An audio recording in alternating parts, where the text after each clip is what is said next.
速度很快，但只是6品。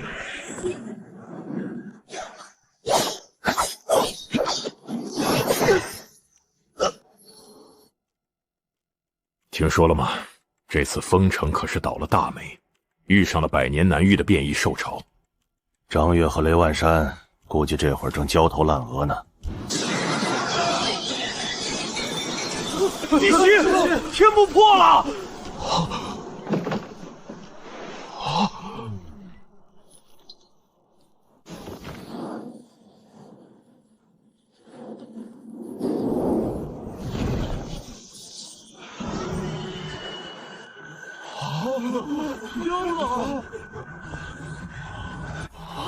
等等，那个国字脸的，是不是丰城的张月镇守？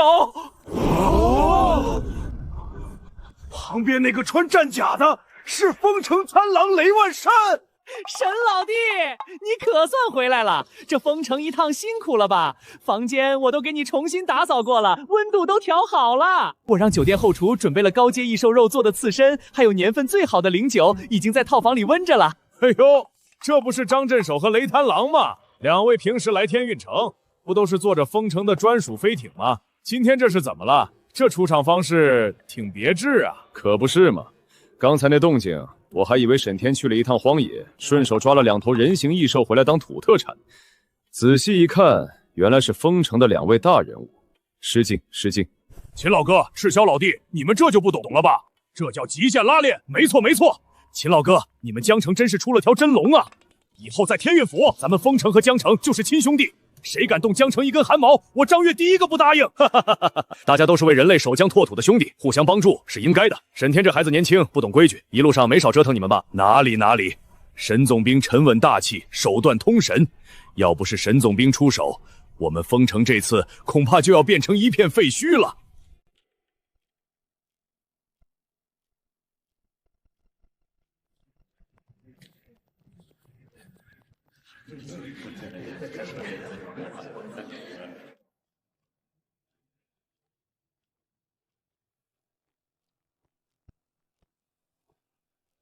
哟，这不是老秦吗？今年怎么来的这么早？往年你们江城不都是踩着点来的吗？老秦啊，听说你们江城前阵子异兽闹得挺凶，实在不行，你跟府主申请一下，把江城的防区缩减一半。老哥哥我受点累，派人去帮你们守一守。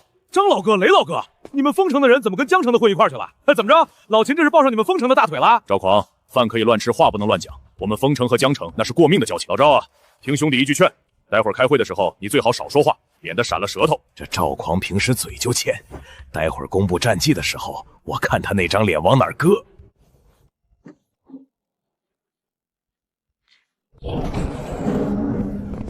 那是天公司的古河大师，古河大师不是10年没出过天公司的大门了吗？他今天怎么会来？看右边那个，那是龙源武大的副校长7阶武者燕京寒。乖，今天这述职大会含金量这么高吗？连古大师和燕宗师都来旁听了。吴老头一把年纪了，不在你的火炉旁边烤火，跑出来凑什么热闹？当心闪了老腰！燕王夫，你懂个屁！老夫今天来是为了接我天公司未来的司长为教，是你来凑什么热闹？巧了，我今天来也是为了接我龙源武大未来的导师。老夫说得很清楚，接我天公司未来的司长，10年了，老夫等了10年才等到这个人。今天谁敢跟老夫抢，就是跟我整个天公司过不去。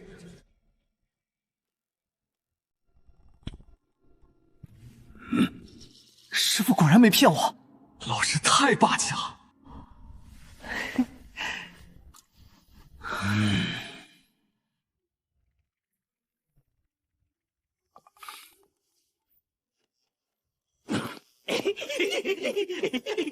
这个粗鄙的武夫发什么羊癫疯？看到我们天公司的未来司长被吓傻了。精神系的人果然都有病，看到我们武道系的年轻宗师，连面部神经都失控了。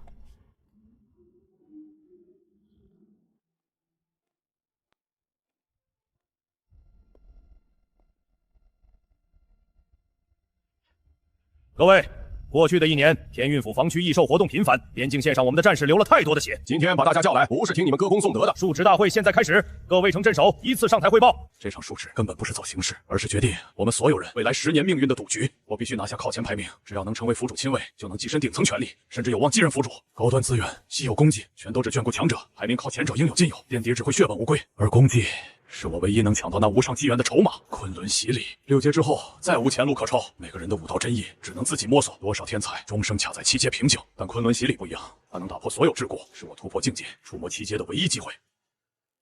秦老哥，赵狂还在等着看你们江城笑话呢，让他等着吧。今天的述职大会，注定要载入天运府的史册。哪怕只有一定的概率，他也能真真切切的帮人捅破那层通往7阶的窗户板。谁不想像陆长明那样，一个眼神就能压得全场抬不起头？今年盐城的运气属实不错，防区外围大半年来都没什么动静，将士们的伤亡数字是近5年来最低的一次。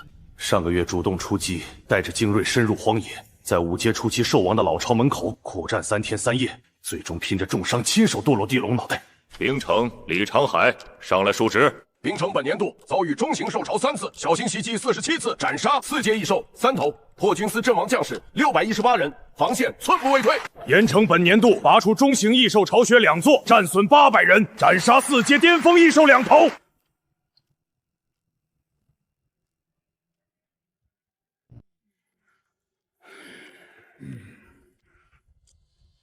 盐城本年地抵御中型兽潮5次，阵亡将士312人。除此之外，上个月初我盐城主力主动出击，深入荒野，斩杀5阶初期兽王。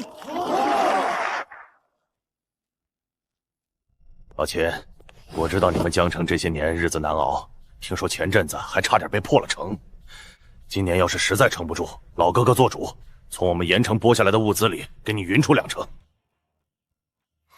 老赵，你的好意我心领了。行了，就这么定了，别死撑着了。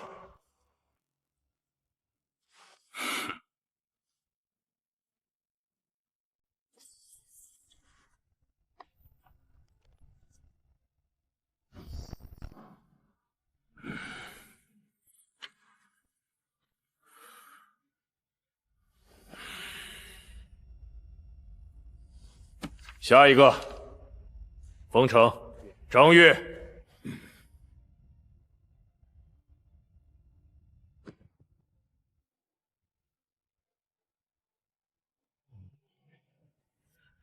封城本年度遭遇危机等级最高级别的超大型变异兽潮，此次兽潮规模达到了惊人的数万头，并且所有异兽均出现了极其诡异的变异特征，无限复活。什么？无限复活？这不可能！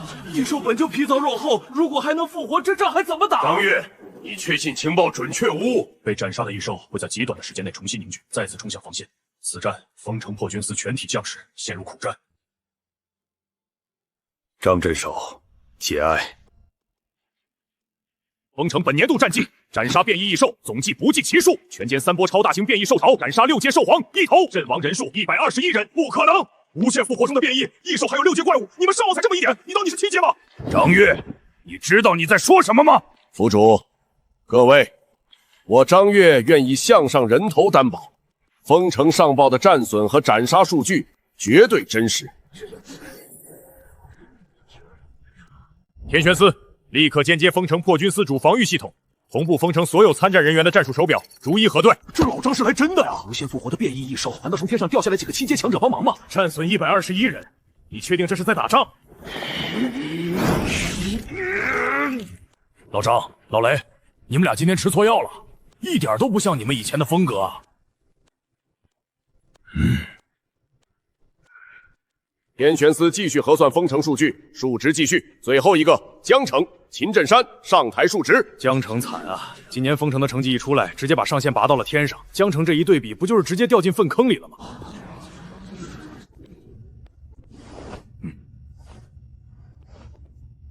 在前10个月，江城遭遇中型兽潮4次，遭遇小型异兽袭击112次。这10个月内，江城破军司阵亡将士1341人，斩杀3阶以下异兽1000余头，斩杀4阶异兽3头。前10个月，江城内部有4大家中饱私囊，严重影响了前线供给。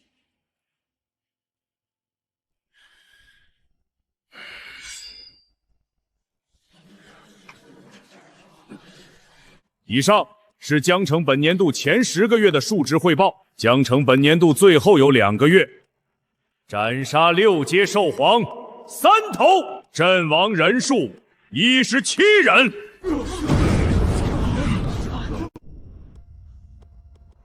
刚才汇报的是我江城前10个月的战绩，接下来是第11个月的汇总。上个月中旬，江城防区外围3大兽王联手发动超大型灭城级兽潮，对江城正面防线发起毁灭性攻击。老秦，你们江城被攻破了，超大型兽潮被强行逼退，江城破军司阵亡人数17人。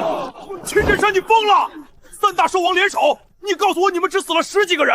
你当那些兽王是你捏的吗？逼退兽潮后，江城破军司4大家族之一的李家暗中勾结血魔一族，企图从内部瓦解江城防御。破军司连夜出动，封锁李家庄园，当场围剿叛变势力，斩杀李家私军无数，就地正法李家家主5阶武者李天南，并当场斩杀血魔族潜伏使者5阶血魔。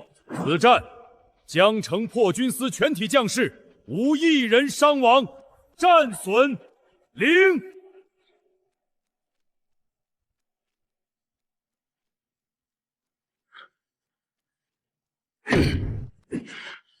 休整之后，江城破军司主力主动杀入荒野300里，扫平江城近郊所有异兽巢穴，杀进沦陷区腹地，连斩3头兽王。江城出动3000精锐，无一人战死，无一人重伤，大获全胜。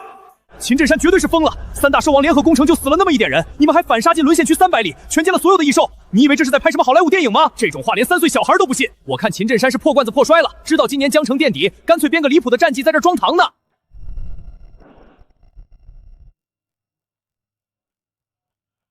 周全，我派你去江城调查李家覆灭一事。刚才秦振山所说的那些情况可否属实？回府主，属下奉命前往江城调查李家覆灭一事。秦振山总兵方才所汇报的每一句话，每一个数字，没有半个字的虚假。等了这么久，看了这么久的戏，丰城的张悦装完了，江城的秦振山装完了，现在终于轮到老子了。回府主，秦振山刚才所言句句属实，没有半个字的虚假。而且我要补充一点，刚才秦振山汇报的那些战绩，并非是江城破军司全体将士的功劳。一人杀穿灭城级兽潮，收复荒野300里沦陷区，连斩3大兽王，这些皆是江城新任破军司总兵沈天一人所为。荒谬！这个叫沈天的到底是谁？先天觉醒者吗？这还用想吗？周巡查使平时是个什么德行，你们又不知道。对，这老小子最想拉帮结派，交给他还有啥？依我看啊，拿人手短，吃人嘴软，这被奶托了叫啥话？刚才是哪个王八蛋在那放屁？老子收什么黑钱了？我告诉你，你这是诽谤，小心老子告你阻碍军机！老子今天敢拿项上人头担保，我说的每一个字都是真的。够了，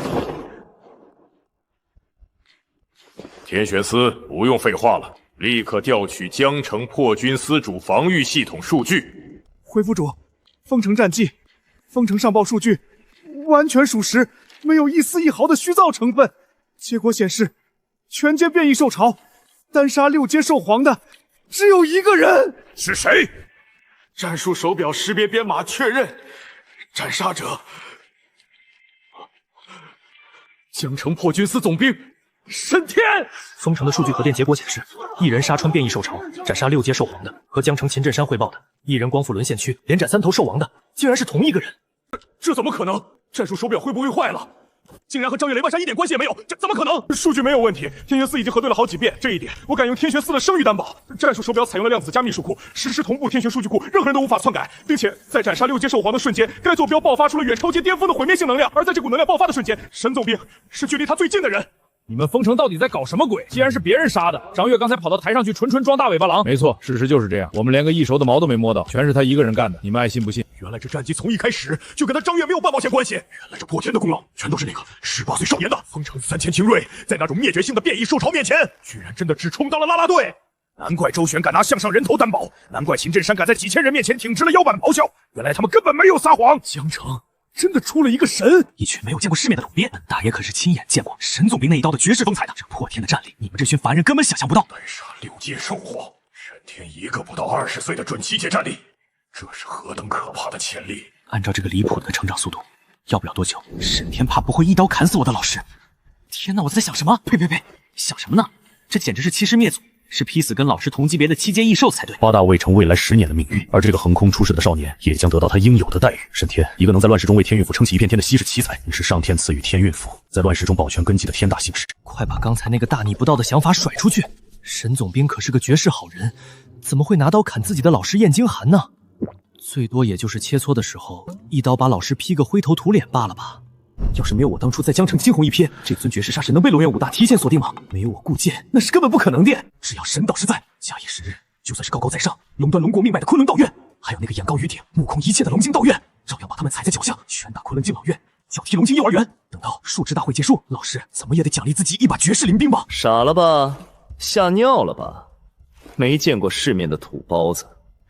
昨天在资源审批中心的时候，这家伙不是很狂吗？到底是个什么鬼啊？沈天，江城总兵沈天，我认识的沈天，不是那个天生用纯金色精神之火，挥手之间就练成了一把极品灵兵，不是那个万年难遇的铸兵奇才吗？可在这群人嘴里，沈天变成了粗鄙的武夫，把一个连6阶6武都搞不定的无限复活兽潮给硬生生杀穿了，还顺手把一头6阶兽皇给宰了，这合理吗？拿什么跟我们龙元武大比？拿什么跟台上那位艺人难翻6阶兽皇的无敌杀神比？是该给这些长期不问世事、眼高于顶的精神念世上一点小小的震撼。大家都是这么过来的。想当年，本巡视察使第一次去江城的时候也是这样。我堂堂天运府巡察使去了一趟江城，为什么要把沈天当成亲大爷一样供着？你猜我为什么昨天拼了老命也要硬着头皮顶着古河大师的臭脾气带沈天来你们天公司升级武器？你猜为什么沈天年纪轻轻就满身的 S 级装备？你猜为什么即便是最顶尖的 S 级装备都不够沈天用，要把它升级成灵兵？真相一直都在细节里。虽说大家看的是沈天，但沈天是谁？那是我们武道系未来的特训导师，是我顾剑慧眼识珠挖掘出来的盖世猛人，四舍五入，这风头就是我顾剑出的。机会来了，这可是痛在资源审批中心，这小子下巴翘得比天花板还高，今天不把场子找回来，我顾剑的名字倒着写。哟，我们的触达天才怎么这副生无可恋的样子？是不是被吓破胆了？昨天你不是挺能说的吗？什么18岁金色精神之火，完美虚空炼器，什么古河大师要把司长位置传给他，吹的那叫一个天花乱坠。人呢？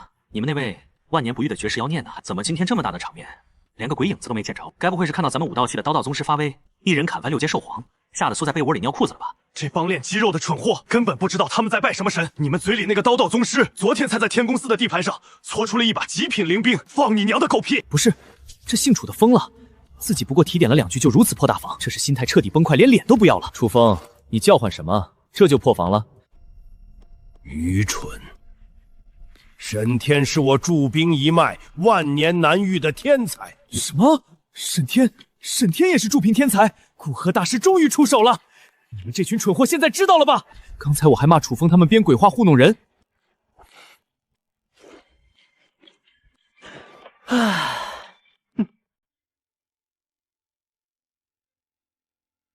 沈天是绝世杀鬼，怎么会是铸兵师？这群蠢货一时半会儿还接受不了这个事实。当然，我当时也是接受了好一会儿。沈天，借你火种一用。在弱肉强食的世界，你装成羊，别人就会按羊的价格把你卖了。要把正规军变成自己的私兵，武力威慑还不够，天运府不会因为你强就随便把编制划给你。想拿到手让他们闭嘴，简单，筹码亮出来，砸得陆长明头晕眼花，砸到把整个天运府权力双手封上。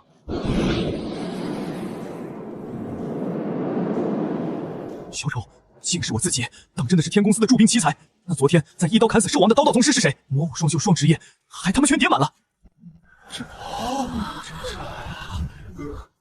天玄寺的情报系统是不是吃干饭的？江城那种鸟不拉屎的地方，怎么会舞出这么大一条真龙？还是在自己不知道的情况下？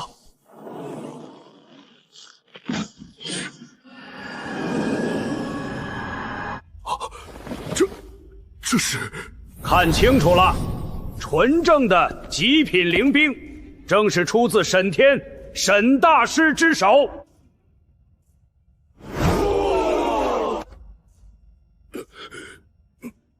沈天是我铸系一脉万年难遇的天才。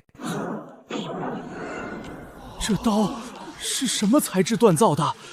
看着像 S 级极品里的顶配，但 S 级金属怎么可能有这种活物一样的压迫感？灵兵，而且这恐怖的能量波动绝对不是下品，更不是中品，这是极品灵兵。因为灵兵这种战略级核心资源极其稀少，每一把灵兵从出炉盖章那一刻起，就在天书局挂了档案。但这把暗紫色的极品战刀根本不在天运府的备案名单上。古河老鬼，这把刀这是你压箱底的宝贝吧？就算他拥有精神之火，这极品灵兵也不是说练训练的吧？你也太看得起老朽了！这种拥有神性的极品灵兵，我今天还能在天运阁的分部待着。又一把，这把带有雷霆属性的下品灵兵依然完全没有登记在案。沈天，你到底还有多少没有登记在案的灵兵？府主，我手里这把刀，想必在座的很多老相识都认识，这是我用了10年的老伙计 S 级战刀雷玉。就在丰城面临受潮破城的生死关头，沈大师帮我升级了这把刀，还当我们的面把自己的念力装备升级成了中品灵兵。府主，老雷说的都是真的，口说无凭。按军部最高条例，前线将规在面对受潮时，战术手表必须保持24小时全星录像状态，以备战后复盘。我之前还张罗着要给江城接济物资，接济人家随手敲出来的灵兵能买下我半个盐城。我现在只想穿越回半个小时前给那个嘴欠的自己一个响亮的大嘴巴子。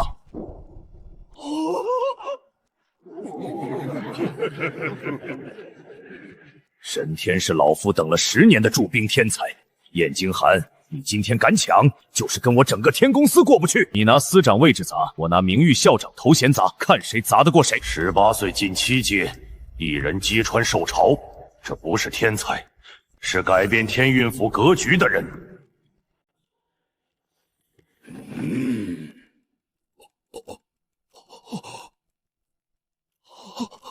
我原本心情沉重，易受变异，边境如被啃食的堤坝，天运城岌岌可危，头顶悬着铡刀。但现在看着沈天，只要给他时间成长，天运城算什么？他将是独镇一国气运的擎天之柱。肃静，述职大会继续进行。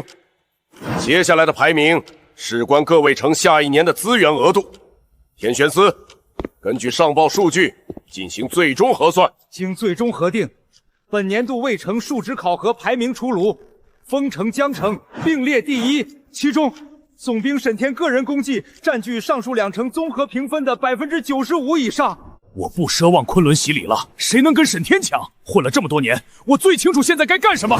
沈兄弟，果然是英雄出少年，在下佩服。沈总兵真乃神人也，江城有您，实乃天运府之幸。沈大师，我们万和商会刚从深海追回一批流星类铁晶，明天我就派人给您送到江城，后生可畏啊！沈总兵若是缺个端茶递水的使唤人，尽管开口。诸位前辈言重了，江城能有今天的成绩，靠的是秦镇守和前线将士的命去填。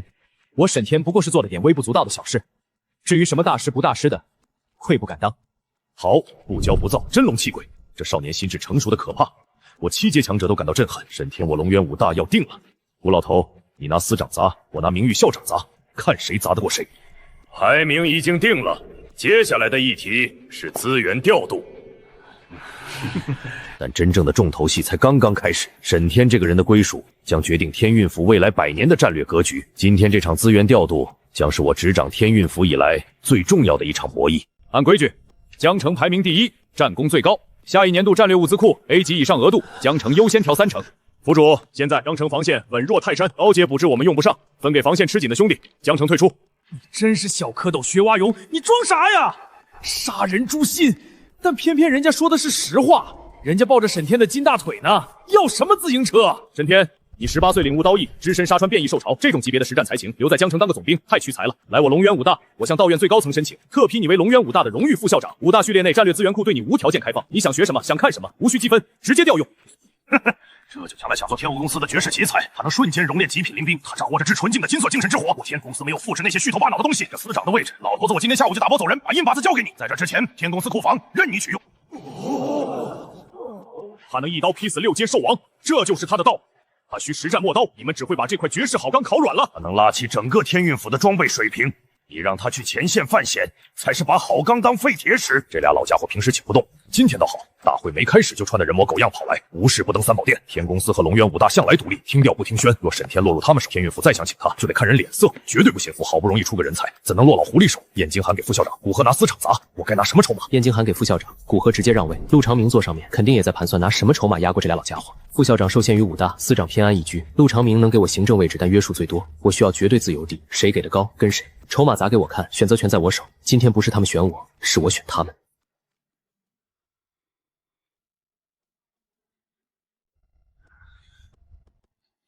老秦，你信不信，这小子今天胃口比在江城还大？你什么时候见他把送到嘴边的肉吐出来过？不过这次不一样。燕京寒7阶宗师背靠龙渊武大，古河更不用提，再加上上面那位一直没更生的府主，这小子到底要怎么做，才能把这3块滚烫的肥肉舒舒服服咽进肚子里？一把从边陲小城底层杀出来，引爆了一手鲜血的绝世沙皇。沈天，来做我的亲卫之首。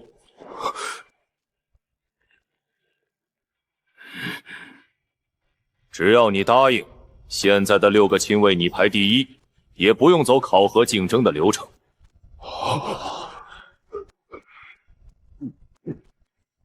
这算什么？太子爷直接把印信塞到一个18岁少年手里。陆长明这一招，等于是把武大和天公司的筹码全给包圆了。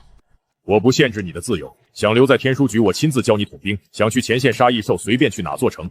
调动防务无需报备，先斩后奏。哪怕你想去龙渊或天公司，我天运府也绝不干涉。太毒了，名分死死扣在了天运府。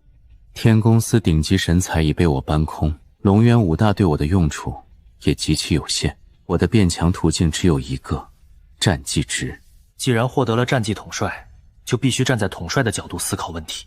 天公司的流水线是现成的兵工厂，武大里的苗子正是最好的战士储备。要拿到认可的权利，系统才会承认这是我的兵。天公司、龙渊武大、天运府，哪一家单独拿出来，都满足不了我的胃口。沈总兵这回算是彻底登顶了，谁能拒绝这个？古河大师再牛逼，燕校长的名头再响，能比得上手握重兵的府主大卫？选陆长明有了名分，但丢了武大的优质兵源和天公司的流水线，那我的战绩统帅天赋就成了空架子。3人的镇魔大军靠我自己去荒野，一个个抓壮丁、打铁、造兵器，效率太低。我需要成体系的战争机器。陆府主厚爱，燕校长提携，古老器重。各位前辈给的都是天运府顶配的家当。想要打造出那支真正能横推荒野的镇魔大军，这3块版图缺一不可。小子才18岁，随便接下哪一个，都算是一步登天。如果非要选，小子斗胆，请3位前辈成全，一起把你们说的这些东西交给我。嘿，不愧是我们江城出来的人，就是狂啊！你拿着武大的顶级资源去喂养你自己手下的私兵，哼，不是我们小气，而是你一个人的精力撑不出这3块牌子。身居高位，如履薄冰，哪一个都要投入全部的心血。我沈天自认为，还没有可以让各位前辈绝对信任的价值。我能做的，只有给各位一个承诺，比在江城的时候更稳了。1年之内，我将建立一支铁军，荡平整个天运府辖区内的所有异兽，斩草除根，彻底清场。从第1任府主建成开始，异兽的压迫就从没断过。历届府主最好的成绩，也不过是把兽巢死死压在边境线外。异兽盘踞的地盘占据着最丰富的资源，那里的资源是正常人类活动区域的10倍往上。那些地方清干净之后，矿脉、灵材，包括高阶异兽身上的材料，全部优先供给天公司。我不是被感情打动的人，打动我的是利益。如果那些矿脉真的开放，天公司的材料来源将彻底解泡，压了几10年的顶级驻兵方案都可以重新摆上台面。龙渊武大的好苗子同样需要真刀真枪上战场，武道修炼需要在实战中磨砺。龙渊武大每年毕业的学生第一次上真正的前线，折损率高得让人心疼。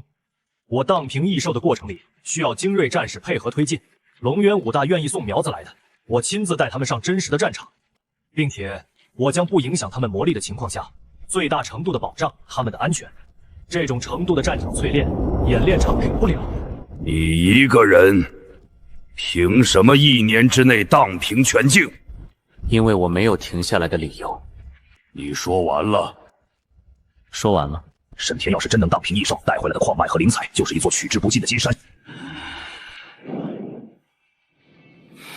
整合3方资源打造天军，之前不是没人提过，但缺一个核心，7阶强者不能动。天公司和武大没安全感，谁敢掏家底？破局者出现了，他不需要坐镇一方，成长速度快到异兽反应不过来，这就是一把插入异兽大动脉的尖刀。老秦，你看出点门道没？台上那3位好像真被这小子架住了。不得不，这小子画的饼有意思，我都心动了。沈天刚刚讲的，要是你说出来，那是画饼；如果出自沈天之口，那就是救命药啊！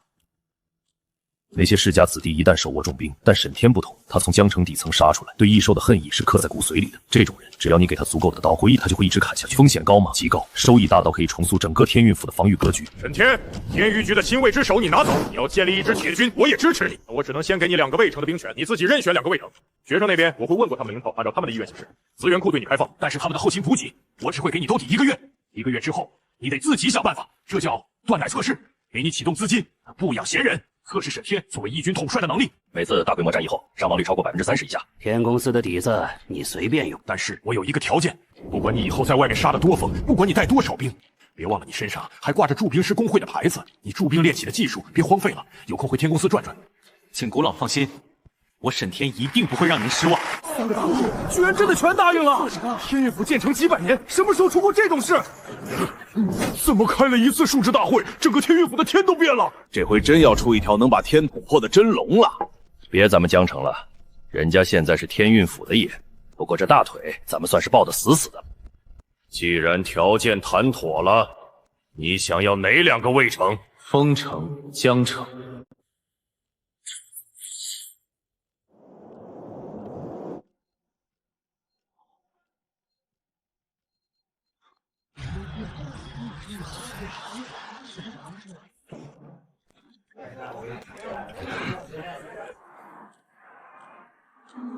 这官网是不是中病毒了？怎么彻底崩了？你们看照片，这人是不是前几天在荒野上救我们的那个人？天哪，真是他！我们之前还讨论他顶多特招学弟，现在直接成副校长了。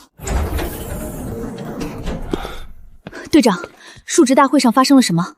沈天怎么就成了咱们的副校长？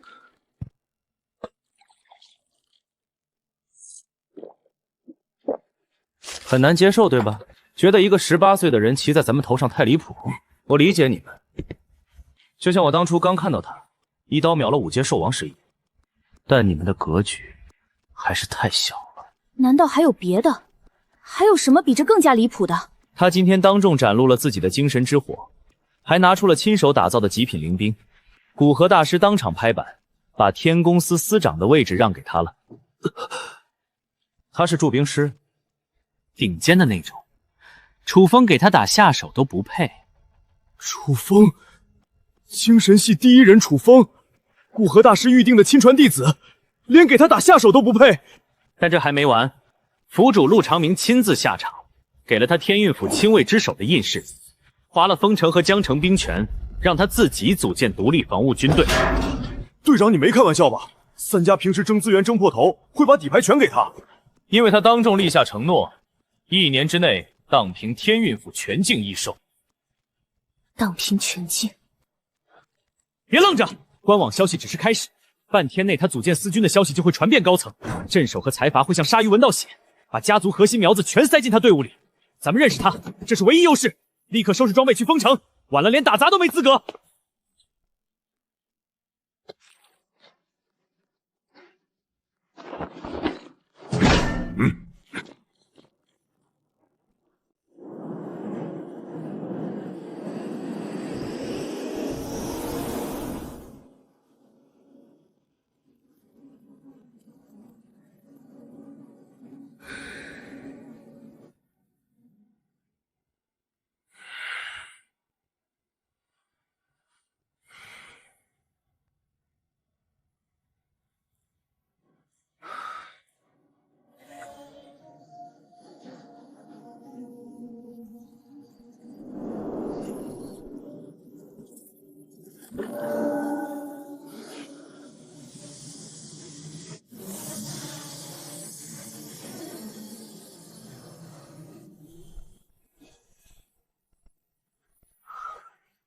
6000个感知源，完全同步。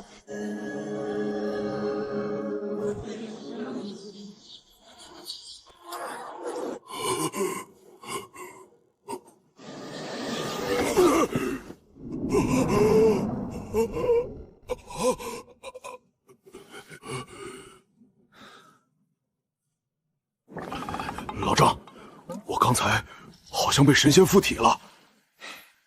你单身太久，憋出精神病了，是不是想跟我讲，下了飞艇要上2楼？我跟你讲，没门儿。行了，老雷，丰城马上到了，别琢磨你那神仙附体的事儿了。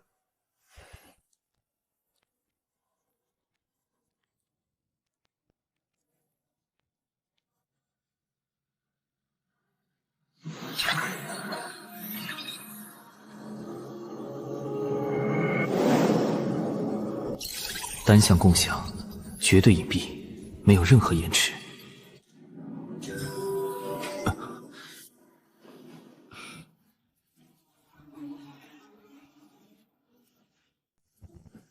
顾剑，动作挺快啊！呼叫封城塔台，我是张悦，命令破军全体将领立刻到1号停机场集合，最高规格迎接。10几分钟前，挂着龙渊武大最高级别通行证的飞艇强行降落，下来了一群学生，他们说是来找校长的。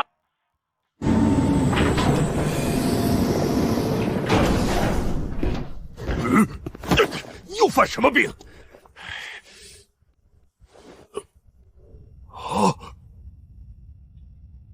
清楚的，这里是丰城，是前线。我们武道系的人来这里是为了杀异兽，你一个精神系的驻兵师，跑来凑什么热闹？你什么地方都要来掺和是吧？沈司长，师傅交代让我带队过来给您打下手。我作为您的下属，跟着您学习驻兵之术。至于某些四肢发达、头脑简单的家伙，不用理会。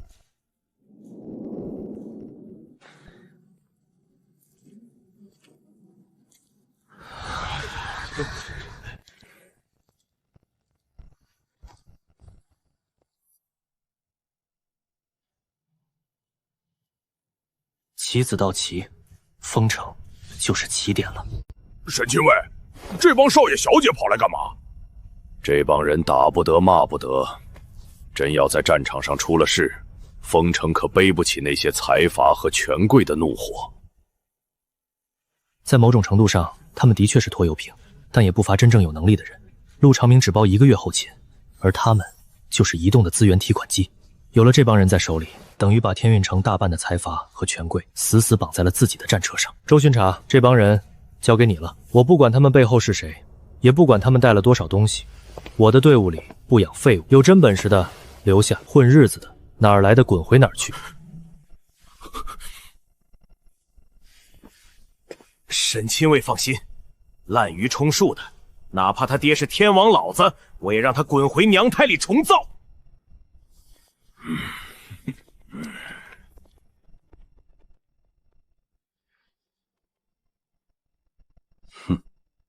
周叔，来之前我父亲还特意念叨您，说有空请您去家里喝茶。周叔，这是我家老爷子前阵子从拍卖行弄来的宝药，说是能延年益寿，这算是晚辈孝敬您的一点心意。关于这次随军的名额，放肆！李浩然，你当这里是什么地方？这里是丰城，是人类对抗异兽的最前线。你竟然把人情世故搞到我前线战场上来了！我说你怎么专门把老周从天神州带过来？这种事儿，也就他最合适。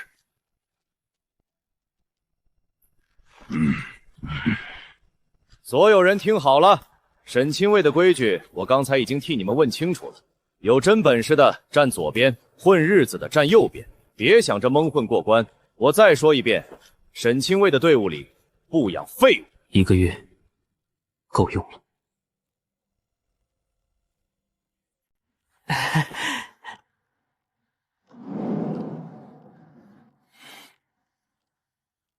谁是你周叔？在工作的时候只能称职务。不管你们在天运城什么身份，到了这里都得守规矩。现在在场的各位列队，本巡查会依次挑选，不合格的直接滚。我周旋为官数10载，两袖清风，不要妄想腐蚀我！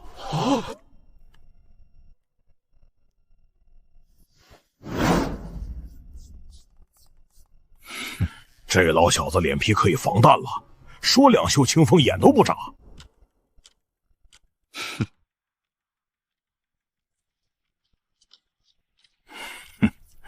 水至清则无鱼，只要有能力能办事就足够了。报告周巡查，王腾，天运城王家次子，半个月前刚突破。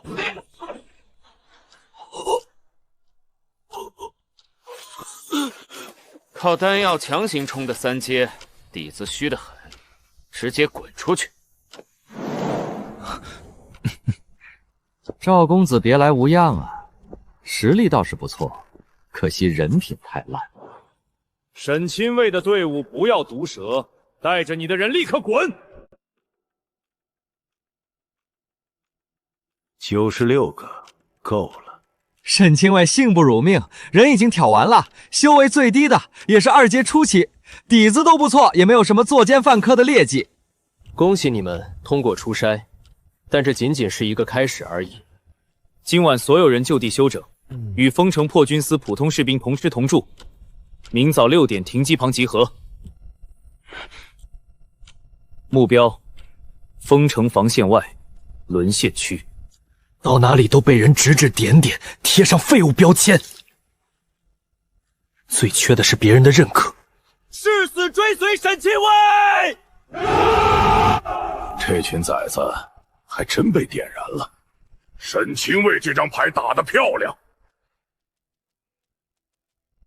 人情世故，20年来我一直觉得这2个字是万能的。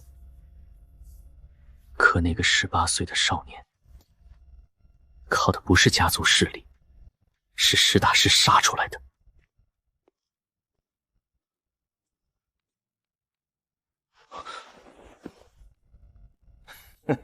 李大少爷，别，您是尊大佛，咱们丰城庙小供不起。你对我有意见？你们这帮少爷小姐看到沈清卫要带队，一个个闻着味儿就过来了。我就是想跟着去沦陷区转一圈。前阵子异兽围城，老子手底下死了3个兄弟，那时候怎么没见你们李家的人出来？这玩意儿你还要吗？不要了。周巡查说的对，靠丹药堆出来的境界是虚的。行，这玩意儿够老子喝一辈子好酒了。如果你自己是个废物，遇到突发境况谁也救不了你。明天一早跟紧老子。是。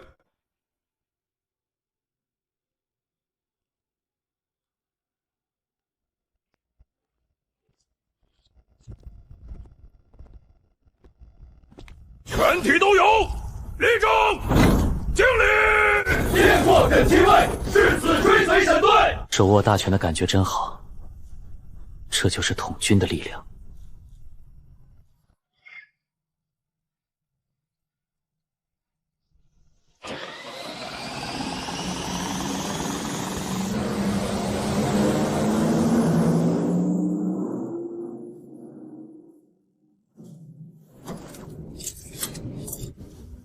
沈清卫，前面就是黑岩谷了。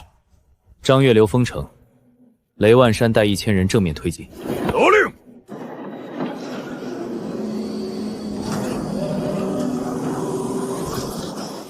全体准备，立即降落，快速建立防线。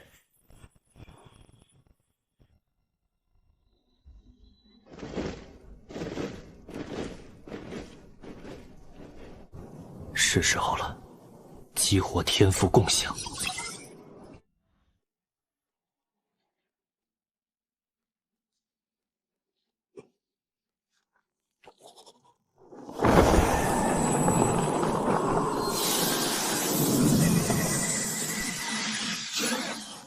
我竟然突破了，卡了2年的瓶颈就这么破了。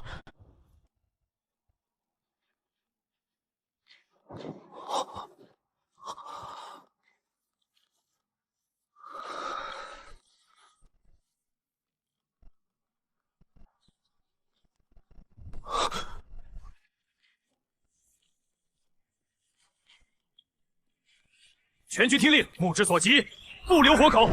遵命，誓死追随沈队，荡平沦陷区。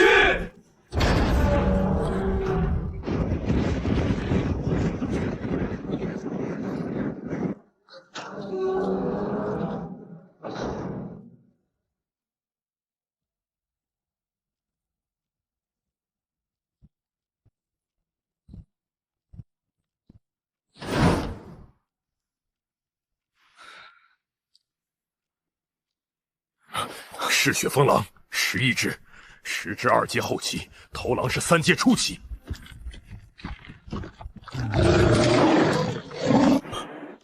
周哥，要不要呼叫其他小队过来支援？干！这么多军功，刚好我们4个人。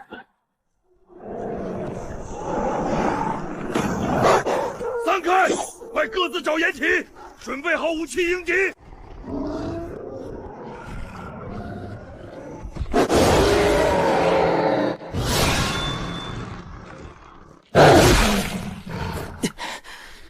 给我死！尝尝我破军司战刀的真正厉害！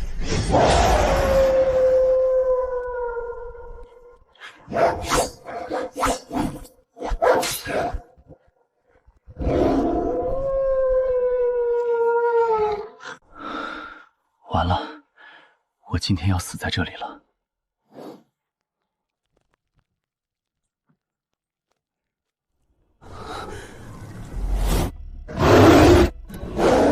老子跟你们拼了！今天不是你死，就是我亡！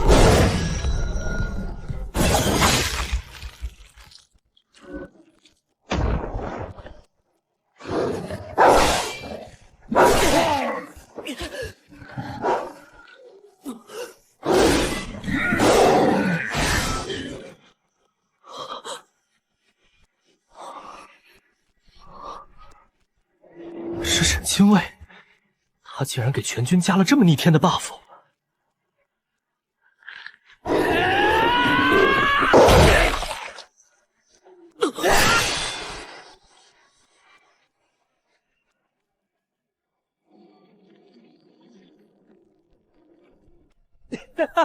太爽了！这种不死不灭的感觉简直无敌，太痛快了！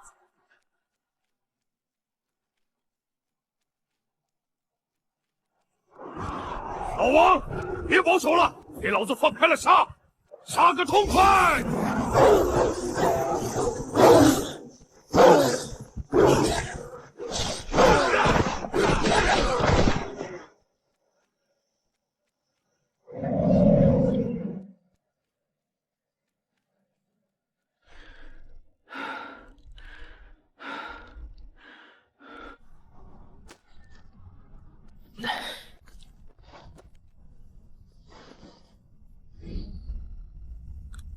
怎么样？你们两个小子没吓坏吧？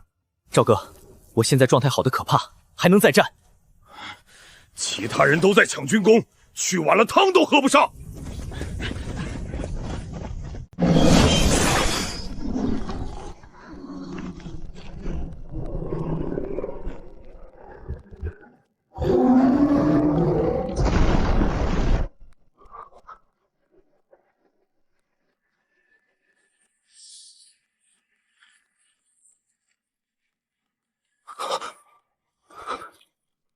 全体战士听令，不要停，继续推进，把这片区域异兽杀绝！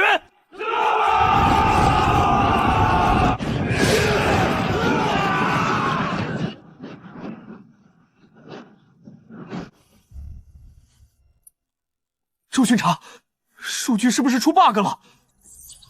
这数据太离谱了！把屏幕上的全部生命体数据都念出来。3000余名战士出击5小时，零重伤，零阵亡，全员生命体征处于巅峰状态。全部是沈天的本事。数据无误，继续做好记录。跟着沈清卫太爽了，卡了2年的瓶颈直接突破。本以为还要熬个3年5载，结果跟着沈清卫出来溜达了一圈，连一手的毛都没摸到，就这么原地突破了。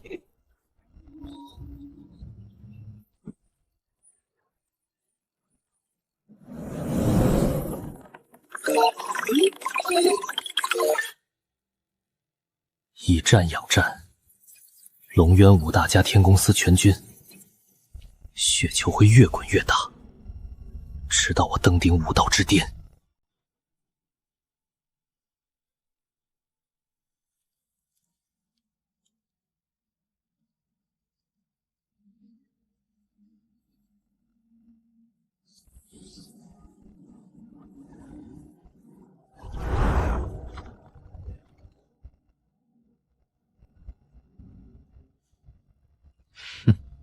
系统，立刻把万象森罗诀直接给我加满到满级。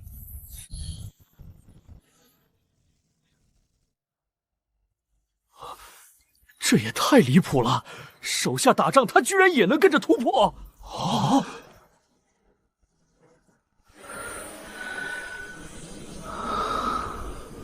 ！5阶修识，6阶修意，我要凝聚自己的武道真意。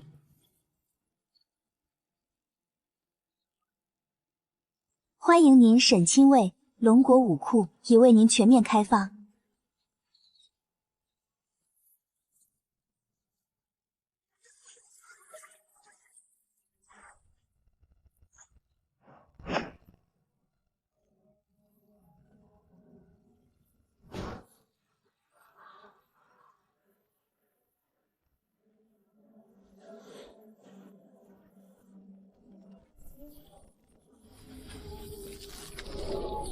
只有他能融万道于一身，为我承载所有法则。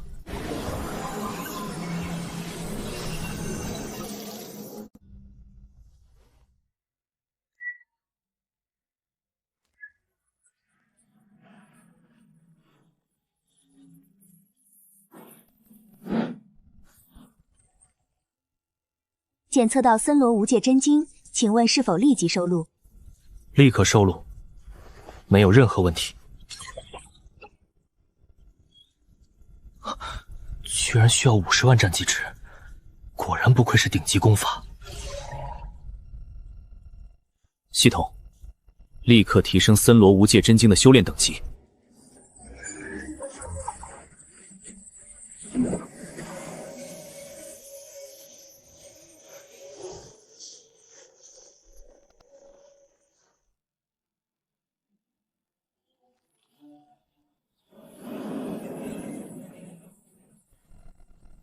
终于突破了，这就是6阶武者的力量吗？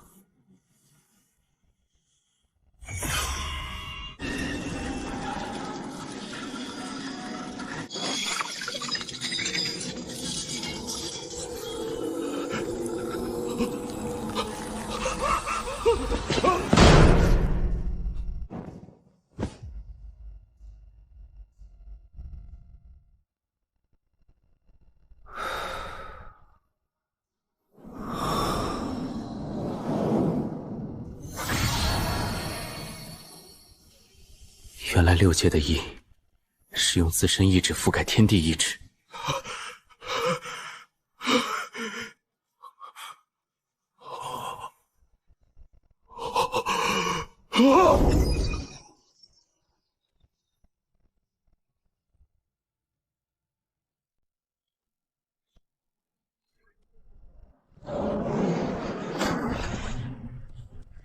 沈清卫，您有任何指示，尽管吩咐我们大家。青角交给你指挥，玉灰雾，立刻撤退。明白。见灰雾，我立刻带人撤退。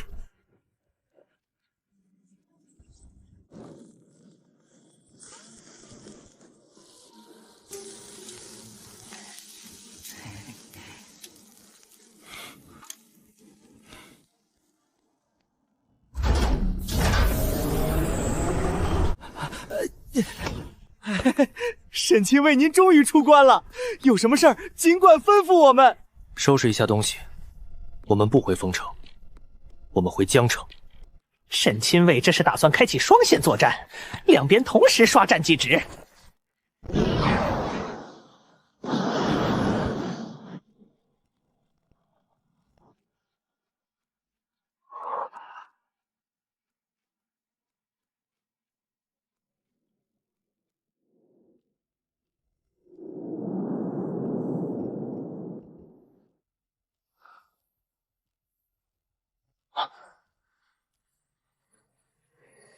沈清卫，出什么事了吗？不对劲，过去看看就知道了。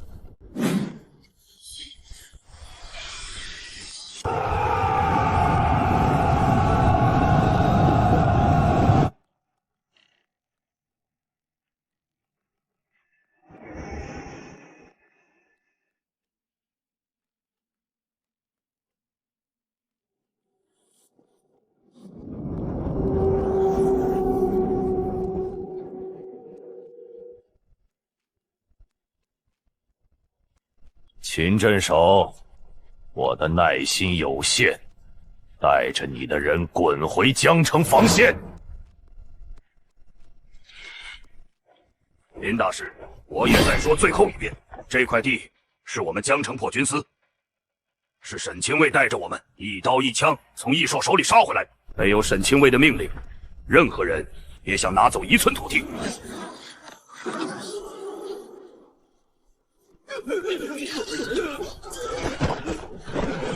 沈天不过是个毛头小子，他来了也不敢驳我的面子。死战！老东西，你的面子是金子打的吗？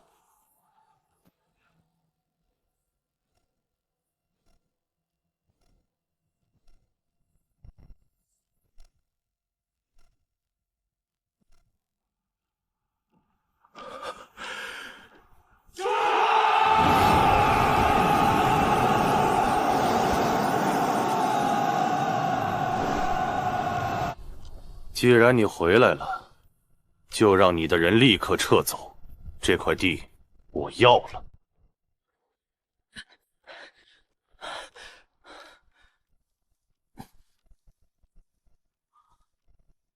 沈清卫，麻烦大了，那个穿长袍的是林海，7品顶级铸兵师。7品铸兵师地位极高，连古河大师都要让3分，背景能直通龙晶高层。最麻烦的是紫灵族，他们精神力极强，同阶人族几乎会被单方面碾压。林海是主和派领军人物，他这次来，肯定是要把这块地划给紫灵族当驻地。非我族类，其心必异。只有拿下，拿得干干净净。果然是没见过世面的年轻人，听到紫灵族的威名，终究还是怕了。沈天，楚风应该告诉你我的身份了。我带着上面的任务，要建立和平示范区，这块地我要了。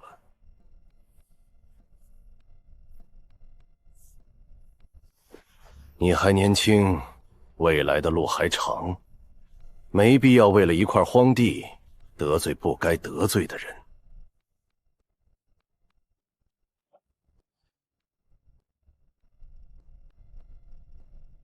紫灵族有多少人？需要过来多少人？哼，进驻约1万，后续最多10万。你这块地安置他们绰绰有余。沈清卫，绝对不行！嘘，那得是多少战绩值？全拿下的话，森罗无界真经都能大成了。周旋，传令下去，江城破军司，准备迎客。迎客？他什么时候跟敌人讲过道理？绝不可能握手言和。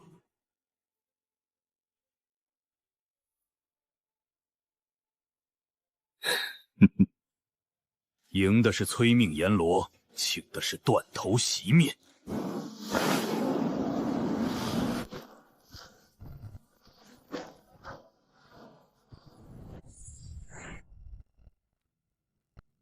大局已定，沈天都认怂了，这些武夫翻不起风浪。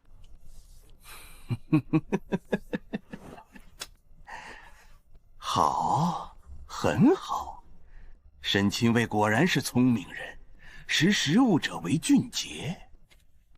今天你让地，换我林海一个人情，未来在龙国前途不可限量。原地休息，等。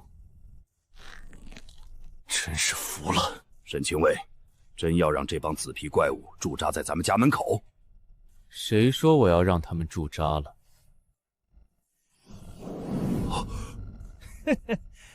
老秦，你脑子生锈了，客来了，拿下便是。我周旋虽然贪财，虽然怕死，但我好歹是个人。那帮紫皮怪物是什么东西？非我族类，其心必异。当年紫灵族控制2000兄弟自相残杀，现在居然有人想跟他们和平共处。一个7品铸兵师带着2个极度危险的异族使者，一路畅通无阻。如果没有天运府最高层的默许，他们连天运城的城门都出不来。这是一次考验，让步就是府主看错人，他想看我把他们请回去。府主在考验我呀。那我们现在怎么做？林海不是想要地吗？看看他有没有能力拿。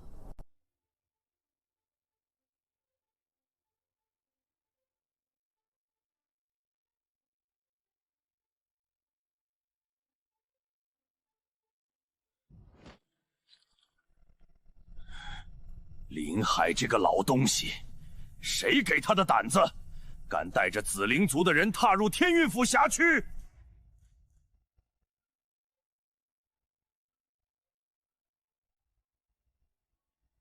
静寒，你知道林海背后站着谁吗？非我族类，其心必异。当年天运府丢掉一整座卫城的时候，紫灵族在趁火打劫。现在要和平共处，根本不可能。你说的这些我都清楚，但现在主和派的声势太大了。府主，您应该比我们更了解龙京那边的风向。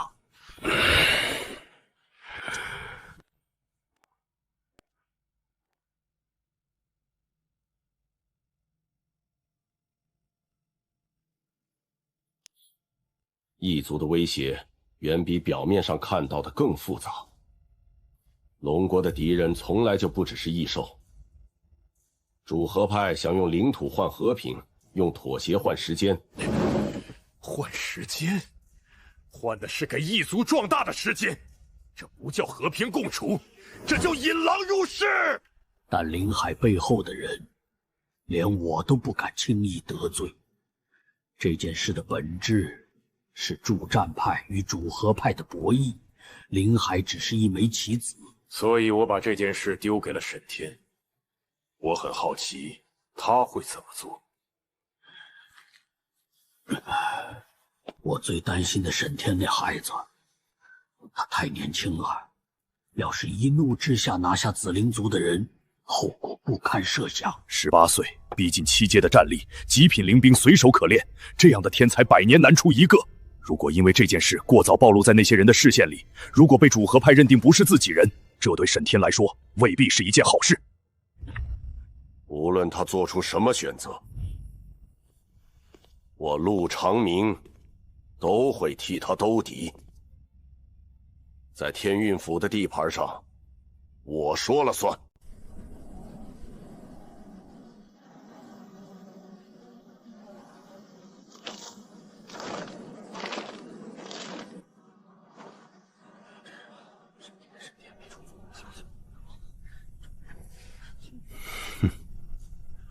一个18岁的毛头小子击溃了几头异兽就被捧上了天，亲卫之手，笑话，在权力棋盘上武力最不值钱，一道龙晶公文就能让他从云端坠入泥潭。我太了解这个年纪的人了，冲动自负，把义气当饭吃。刚才沈天听到紫灵族的时候，脸上那一闪而过的表情，我看得一清二楚，但最终还不是乖乖坐下了。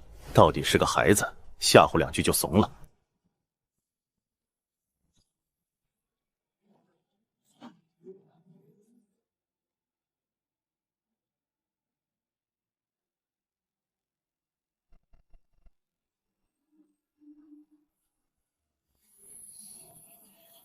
太弱了，这3000个人族士兵，精神力最强的也不过3阶水准，只需要轻轻一推，他们的识海就会像纸糊的灯笼一样崩碎，就像10年前天运府那座被破防的卫城一样，血流成河。这个叫沈天和楚风的人类精神力不弱，但其他人都是垃圾。好地方，非常好的地方。这片沦陷区纵深数百公里，而且紧邻江城，一座人口几百万的人族城市。先锋队1万人进驻以后，立刻修建精神信号塔，3个月内覆盖整个沦陷区，半年内扩展到江城城墙以内。届时，这座城里的每一个人族的行动，我们都会知道。然后呢？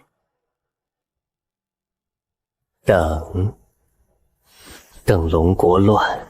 等他们的防线被异兽撕开，等他们自己打起来。这笔交易完成后，紫灵族承诺的3块灵魂晶就是我的了。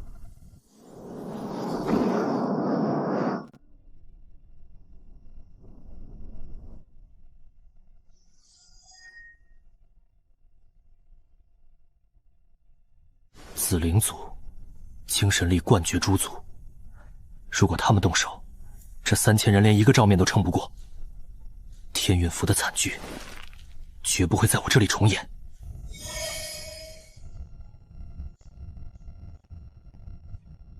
既然你们以精神力见长，那就在精神力上碾碎你们。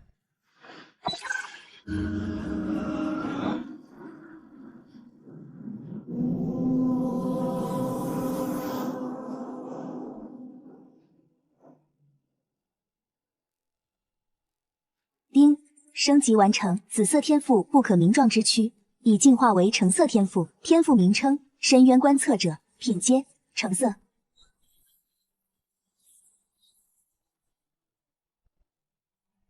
好，非常好。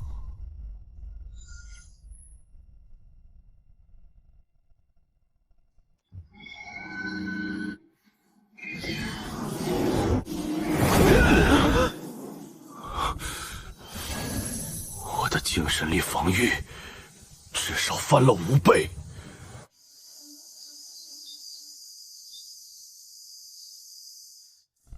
10万，全部砸进精神力。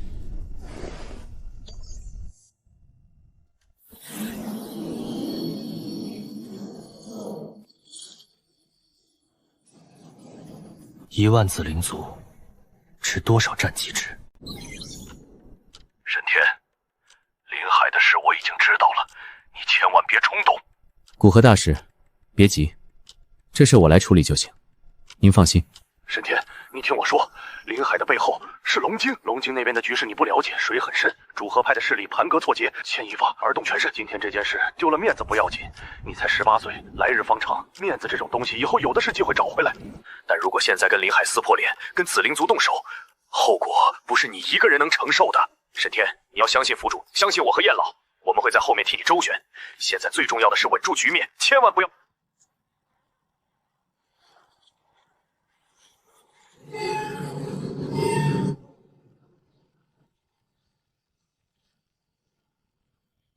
这就是紫灵族的诚意，第一批先锋队整整1万人。沈天，沈天，你在听吗？一定要冷静，千万不要！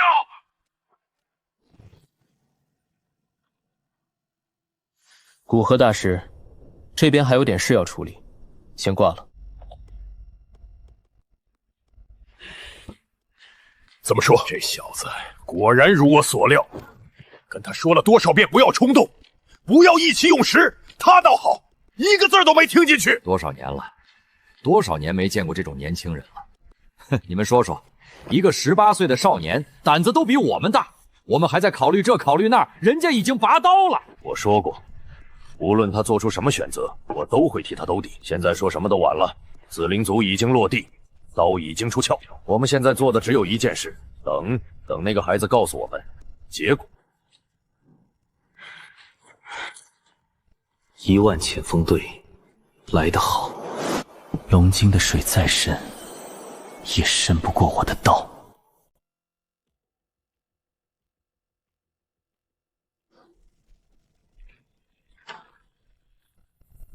沈天，你这是何意？全体将士听令！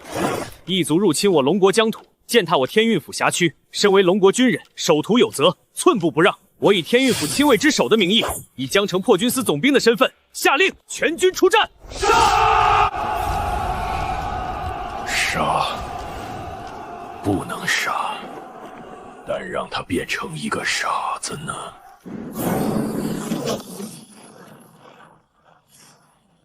来了。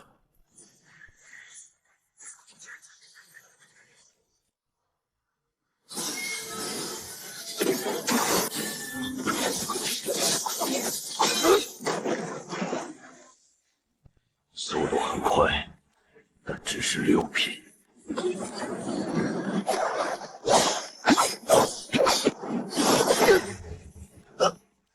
7品感知确实厉害，但你忘了一件事，在我的世界里，力量不只有速度一种形式。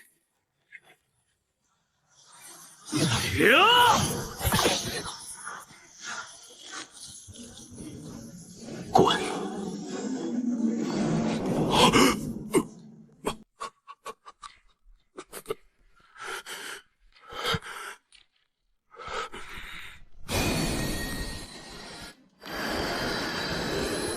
是你逼我的。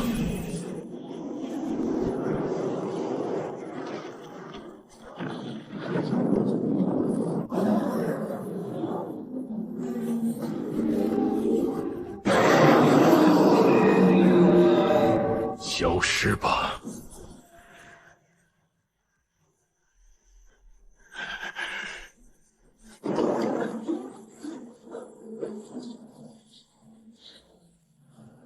！7品，不过如此。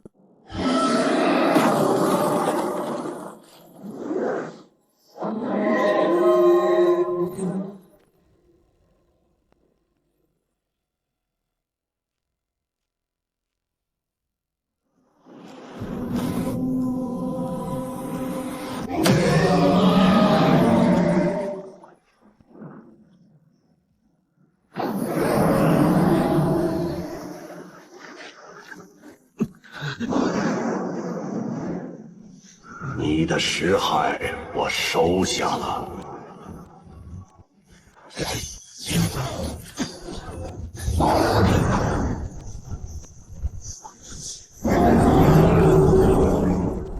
在我的世界里，你只是个客人。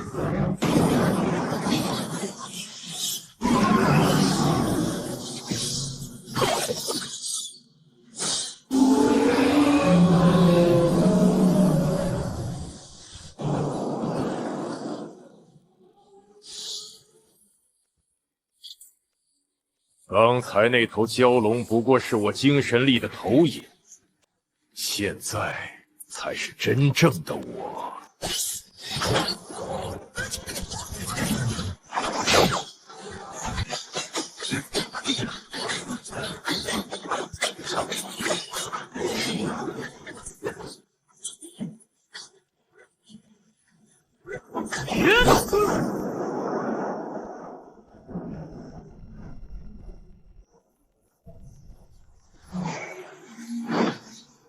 结束吧。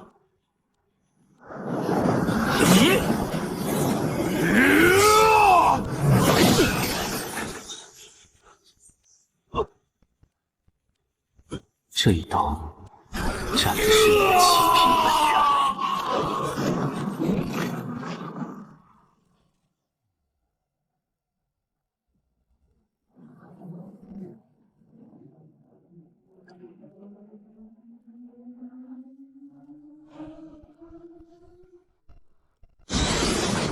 不可能！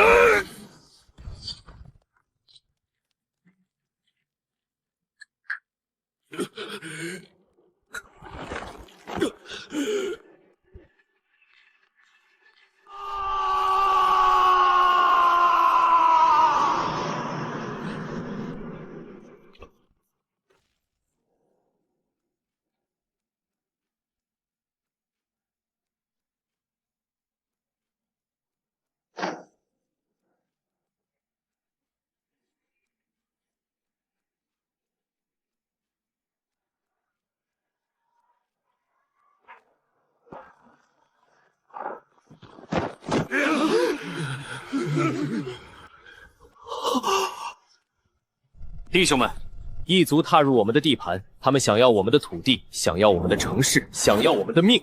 他们觉得我们好欺负，那就让他们看看江城破军司的兄弟们好不好欺负。全军随我冲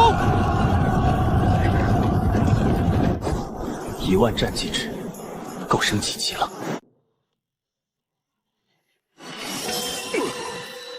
？7品念师在他面前一个呼吸都没撑过。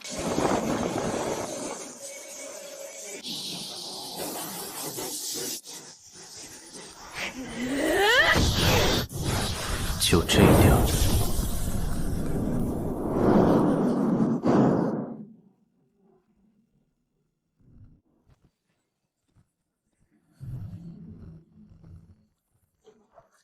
欢迎来到我们的领域，紫金净海。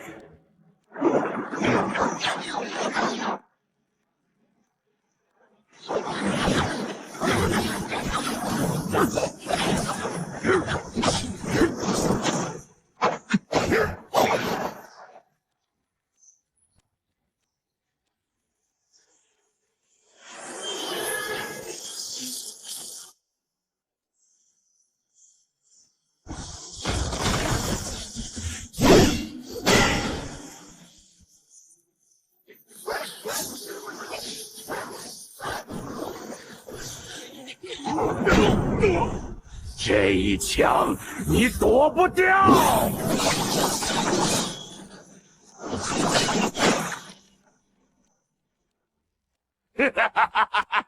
得手了，他受伤了。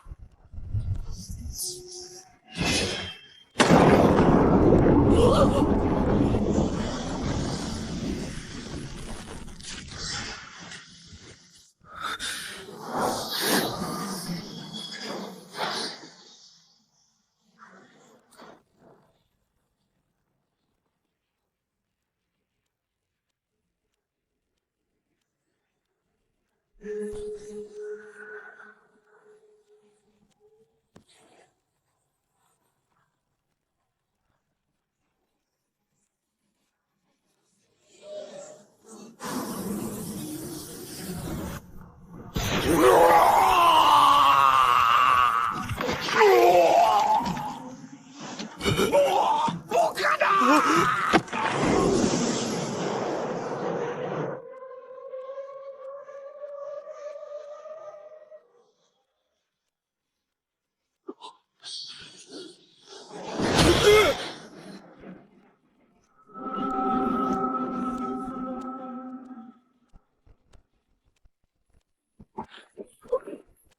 成功击溃6阶紫灵族洛赫，获得战绩值8000点。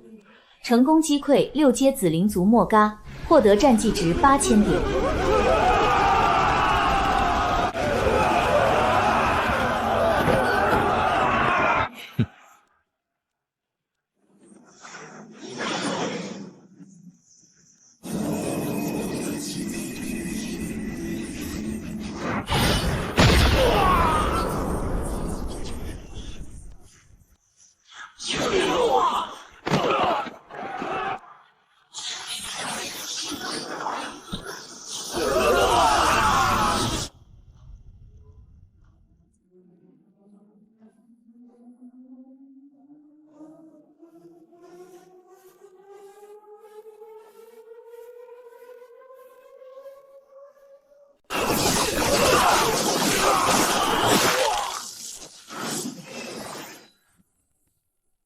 成功击溃4阶紫灵族，获得战绩值1000。成功击溃3阶紫灵族，获得战绩值300。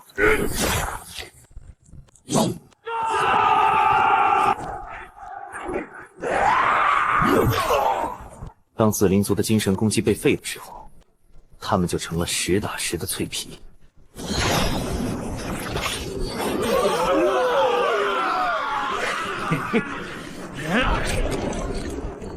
老子等这一天等了好久。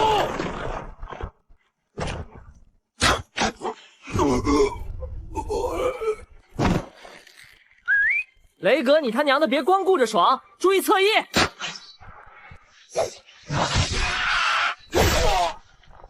敢踏入我龙国疆土，还想在我们的地盘上见着我？做梦！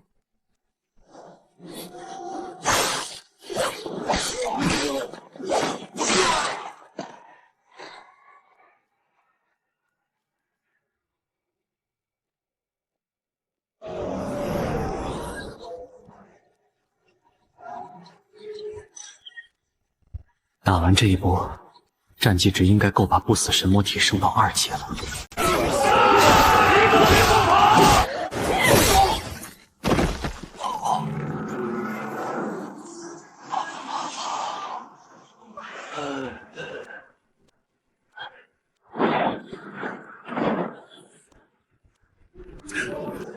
什么？长老们不是说这是一次和平的进驻吗？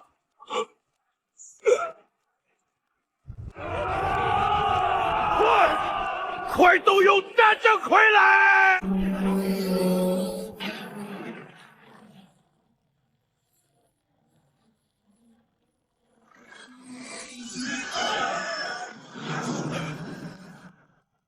有点意思。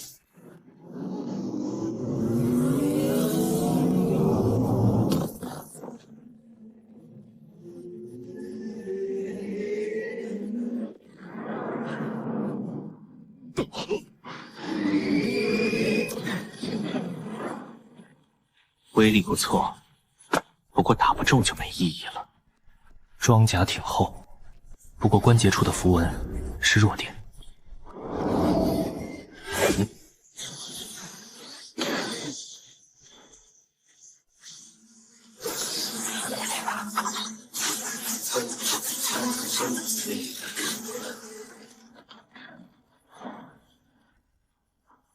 6个关节，一个一个拆。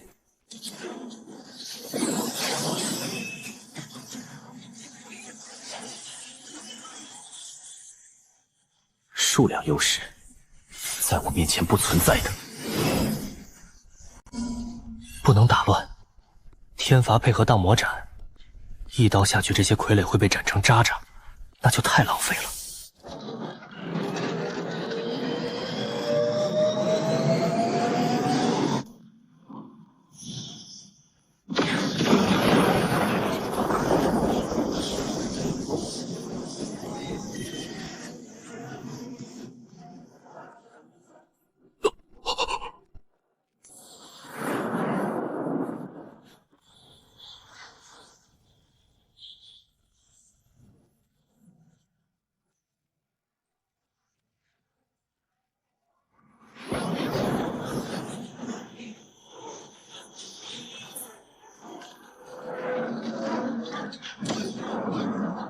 完美，外壳基本完好，内部的精神力回路被烧断了大半，但核心的驱动晶核还在，装甲结构完整，关节角类没有物理性损伤。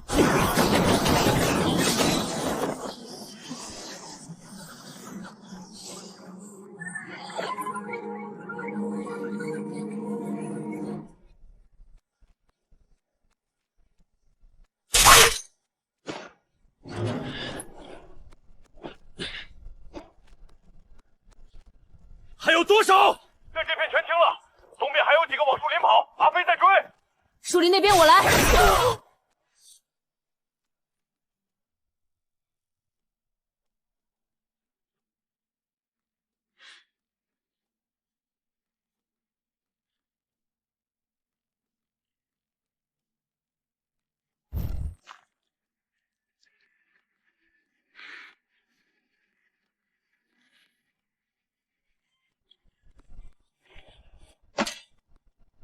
当年紫灵族屠了那座卫城2000守军，今天连本带利还回来了。沈七尉，清点完毕，3008人全员在列，无一伤亡。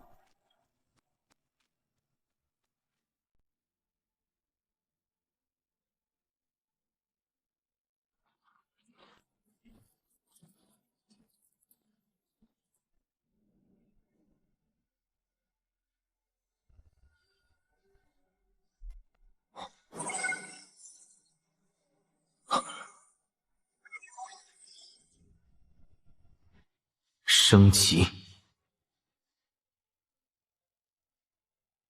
驻兵秘法已升级。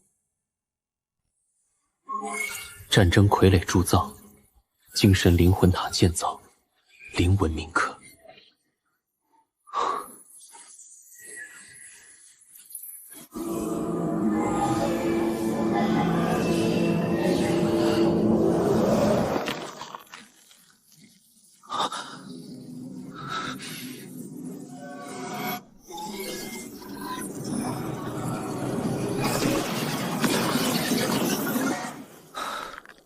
这就是他们口中的和平进驻，这就是林海嘴里说的互利共赢。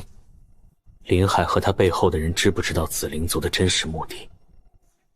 不管知不知道不重要了，因为不管他们知不知道，结果都是一样的。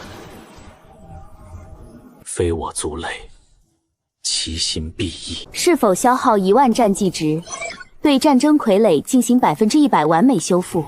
是。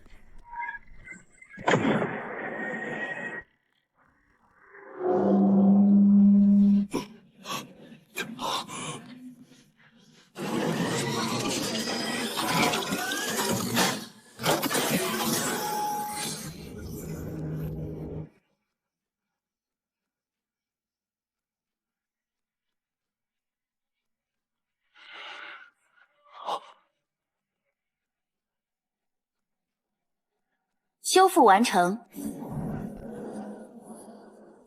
驻兵秘法，战争傀儡，精神信号塔。紫灵族花了数百年打造的战争体系，现在归我了。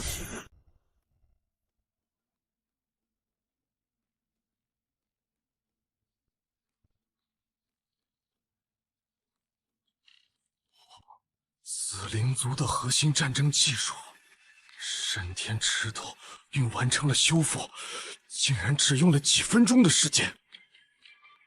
这是开了吧？楚风，过来一下。到。试试。啥？操控它。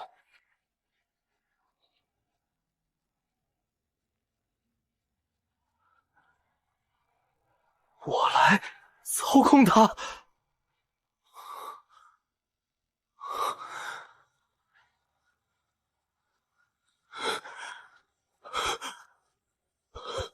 愣着干嘛？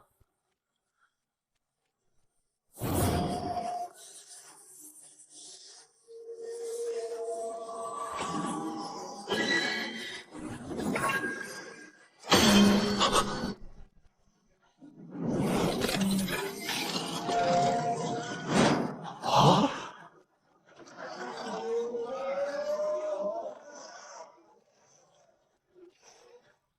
这种力量，如果能批量生产再投入战争，那简直太恐怖了，完全是人族没有的技术空白。如果今天不是沈天在这里，别光顾着玩。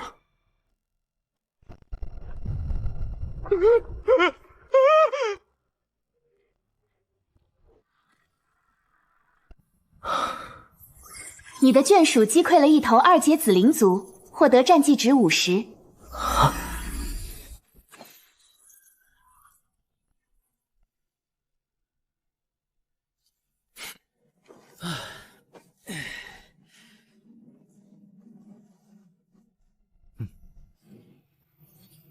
感谢榜一大哥送来的火箭。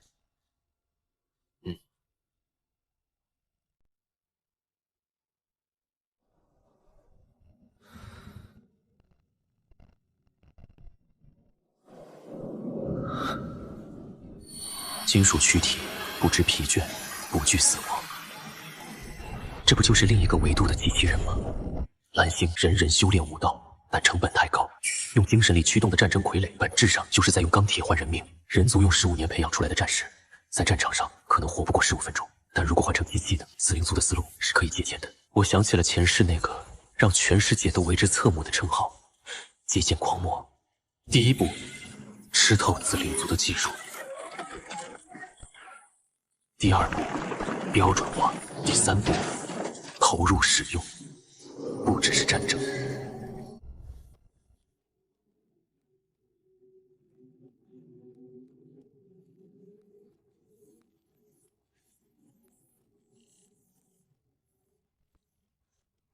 楚风，在。回去之后，天公司的兵工厂我要全面接管。没问题。古河大师说了，天公司的一切资源随你调用。1年太久，半年。半年之内，我要让龙国的天空上飞满属于人族自己的钢铁巨兽。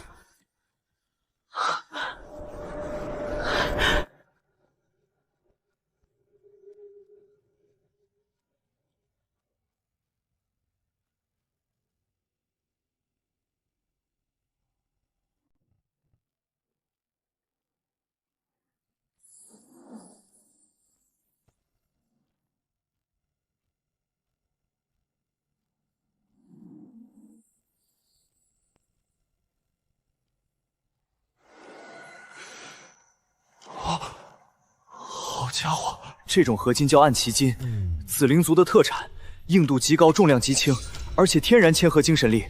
人族只在文献里见过记载，从来没有实物。1公斤暗奇金的价值大概相当于10公斤4阶异兽的晶核。多少？这得多少？3726克。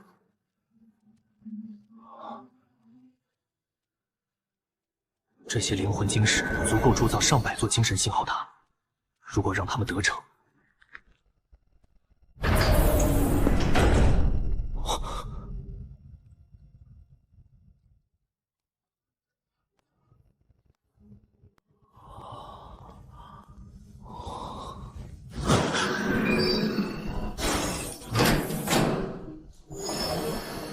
灵魂精母，灵魂晶石的母体结晶。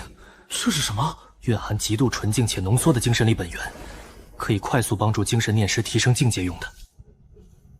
还有2艘船没看。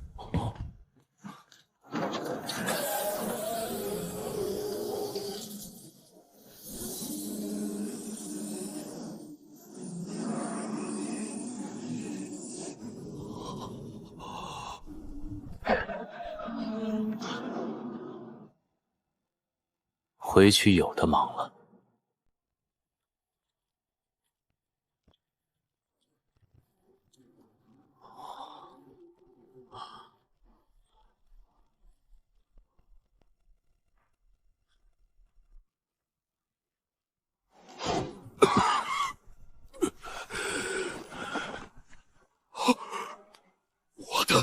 我的灵魂精母！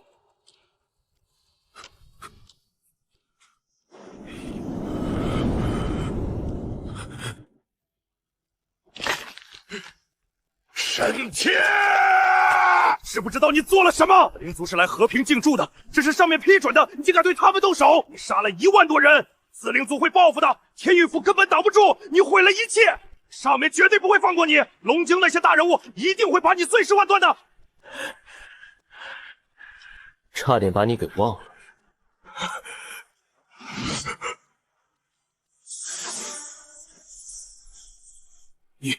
你要干什么？你敢对我动手？我是7品铸瓶师，我背后站着龙京大世家，你杀了我，上面不会放过你的，陆长明也保不住你。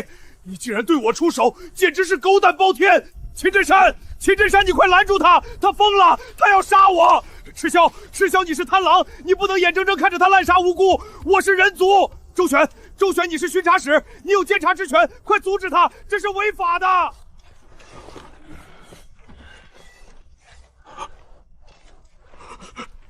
沈天，沈天，我错了，我不该带紫灵族来的，求你。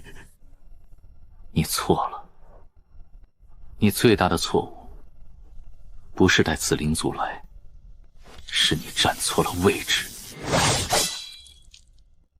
周巡查在，把这东西带回去，挂在电视塔上，挂在荡平绝域负我河山那8个字的正下方。属下领命。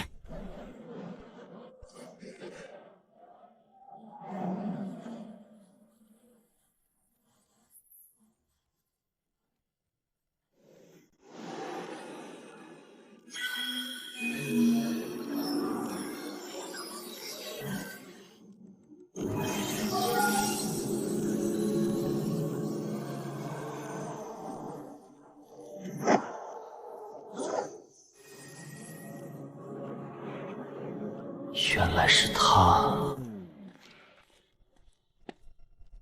沈清卫。你猜林海背后的人究竟是谁？林海是7品铸瓶师，能让他甘愿当带路党的，要么给了他天大的好处，要么他根本不敢拒绝。我在天运府做了10几年巡查使，龙京那些世家的脉络多少摸过一些。如果让我猜，升到天运府地界，还敢明目张胆往里塞异族的，恐怕龙国已经不是什么世家能操盘的了。徐道真。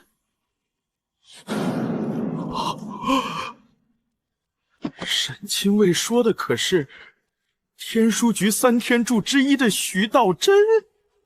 整个龙国9阶强者不超过5个，陆府主是7阶，在天运府他就是天，但在9阶面前，7阶什么都不是。9阶强者每一个都是国家层面的终极战略威慑。他们站在那里，不需要动手，就足以震慑整个蓝星的异族势力。他不只是一个9阶武者，他是天书局的实际掌权者之一。他的意志在某种程度上就代表龙国的意志。所以林海才那么有恃无恐。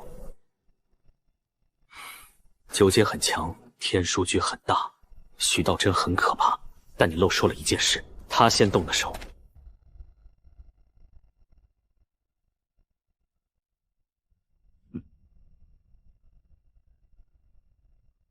得嘞。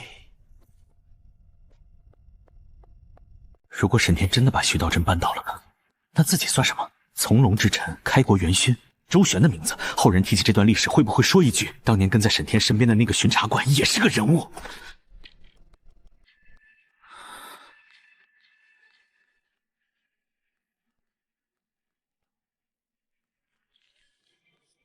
周旋说的对，举世皆敌。这玩意儿真结实，跟着沈老大打仗就是爽。现在一场仗下来，全身表配。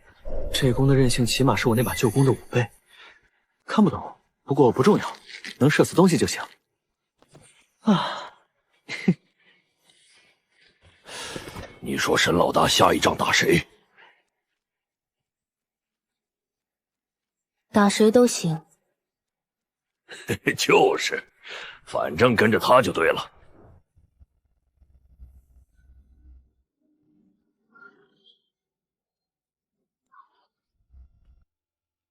挂好了，位置刚刚好，从任何一个角度都能看见。沈亲卫，我有句话不知道当讲不当讲。说。我刚刚想了一下，徐道真很可怕。9阶天书局天柱，整个蓝星站在最顶上的那几个人之一。我也知道咱们现在的家底说出去有点寒碜，2座卫城6000兵，大部分还是3阶以下的底子。搁以前我肯定劝您忍，能忍则忍，能苟则苟，别跟那种庞然大物硬碰硬。但今天我忽然想明白一件事：武道必争，争的是天命，而你沈天就是真正的天命所归。以前我觉得做人最重要的就是识时务，谁拳头大听谁的，苟着苟着也苟到了巡查使的位子，但苟了10几年，我发现一件事：龙国的地盘越苟越小，咱们的人越忍越少，卫城一座接一座的丢，沦陷区一片接一片的扩，老百姓死了一批又一批。主和派天天喊和平，喊了20年，和平在哪儿？徐道真是9阶了不起，天书局天柱了不起，但他做的那些事配吗？把异族往龙国腹地领，拿同胞的血去喂那帮畜生，换他们一句暂时不打了，这叫和平？这叫卖国？沈亲卫，我周旋以前是个贪财怕死的人，这一点我不否认。但今天我想通了，武道必争，争的不是输赢，争的是天命。一味退缩，一味忍让，忍到最后，忍出来的不是和平，是灭亡。紫灵族来了，杀！林海当带路党，杀！徐道真不服，不服就来对掏，谁赢谁当天柱。我们龙国在武道兴起之前，又不是没有800府兵当皇帝的先例。周巡查，你今天话有点多。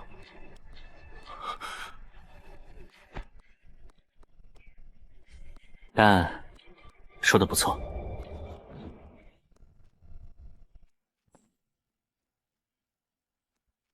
霍军司巡查使周旋参见沈亲卫。霍军司雷国参见沈亲卫。霍军司阿飞参见沈亲卫。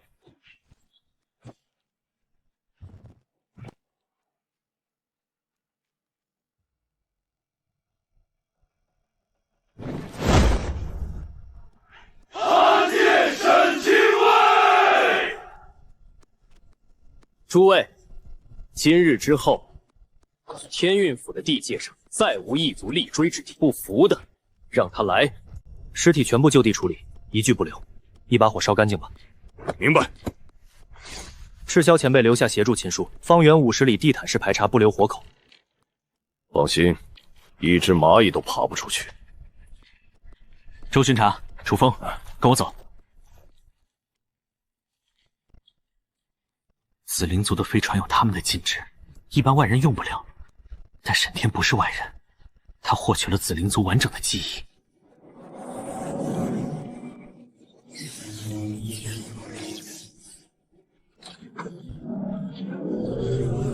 大型战争傀儡都被他瞬间修复，破个飞船禁制还不是顺手的事。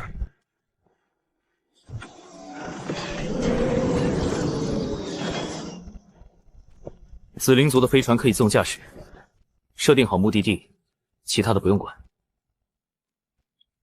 我不怕徐道真，但也不蠢。杀了林海，屠了先锋队，迟早传到徐道真耳朵里。徐道真会把我定性为战争狂魔，逼陆长明交人。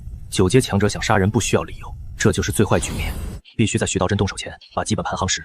天运府就是我的基本盘。天运府2000里纵深8座卫城，5城土地沦陷被异兽盘踞，资源无数，矿脉晶和异兽材料。要做的就是集中兵力，以丰城和江城为起点，向外辐射扫荡，用最短时间把天运府境内所有罗线异兽清理干净。破军司有压倒优势，但清剿沦陷区得一个个找。之前的速度要几个月，还是不够快。当然，这是之前。紫灵族榜一大哥送来战争傀儡后，一切都不一样了。以前刨冰需要等着龙源武大的好苗子或从社会招募武者，数量上去质量就下来。现在不一样了，建立起流水线，钢铁战士就会源源不断的产出。系统升级后的驻兵秘法里，战争傀儡的铸造、精神信号塔的建造方案全部解锁。紫灵族花了无数心血，依托精神力建立的战争工业体系，技术嫁接天公司建信号塔，傀儡战斗死了再造，战绩值照算，自循环越滚越大。再多的兵和傀儡，面对9阶强者都是纸糊的。自身实力才是一切的根基。森罗无界神经需要海量战绩值，但更紧迫的是天赋。橙色天赋6阶时诞生武道真意，刀意通神已验证，但它不止一个天赋。这个天赋从觉醒至今带来的战斗增量最直观，一力破万法，简单粗暴直接。系统消耗战绩值升级神像之力。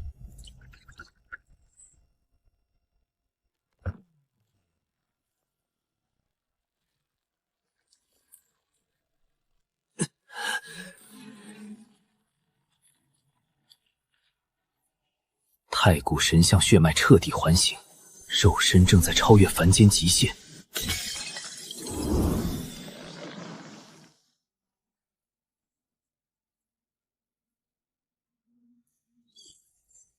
紫色神像之力是重拳，橙色太古神像就是天崩地裂。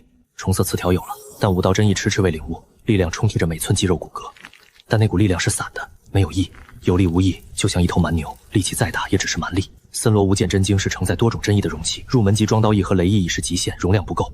系统，森罗无界真经消耗10万战绩值，提升进度。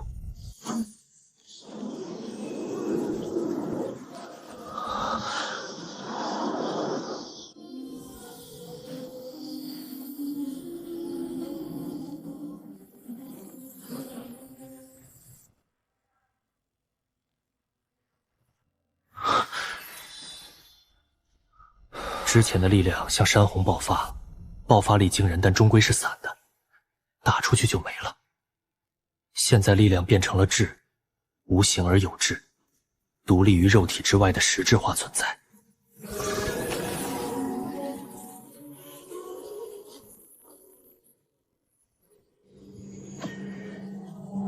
这就是万钧真意，像钢器附着刀锋，万钧真意也可以。森罗无界容器已拓宽。刀意、雷意、万钧真意，3种真意互不冲突。刀意、万钧真意、雷霆真意，3道真意全部是攻击型，攻击已经够了。我现在缺的不是杀伤力，这是我最早觉醒的天赋之一。方圆3000里无死角感知，提前3秒预知危机，每一次千钧一发的闪避都靠它。系统消耗战绩值，升级天心通。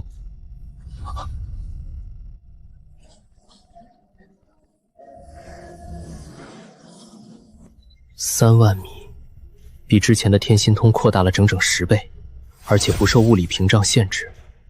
这意味着可以隔着墙壁、隔着防御罩，感知到任何想感知的东西。不是攻击型，不是防御型，是辅助型，但却是最强的辅助型。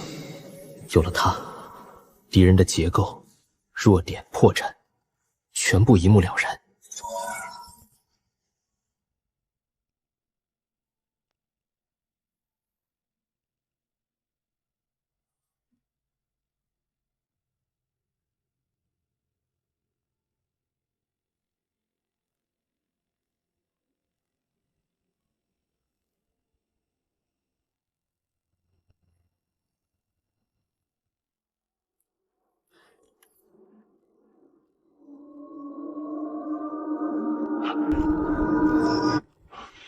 编号未登记，频率特征不匹配任何龙国军用或民用航空器的数据库。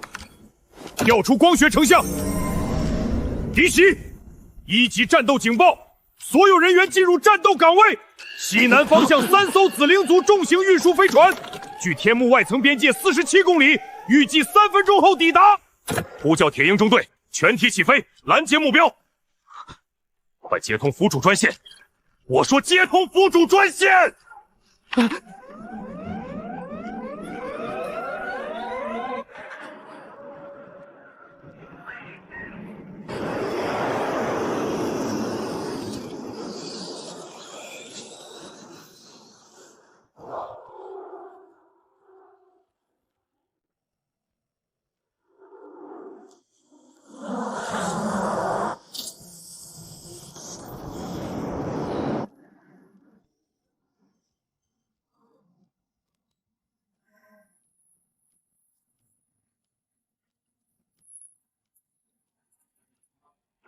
铁鹰1号，目标已锁定，请求开火。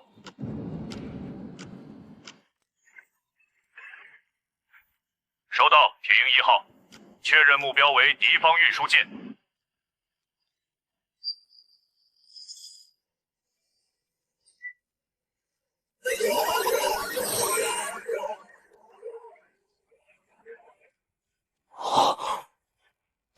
取消攻击指令，全体取消攻击，不要开火。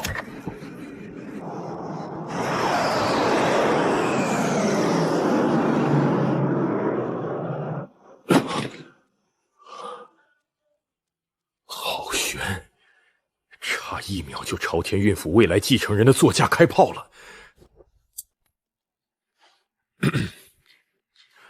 再给府主发一条通讯，就说危机解除。紫灵族运输机上的是沈亲卫，都是自己人。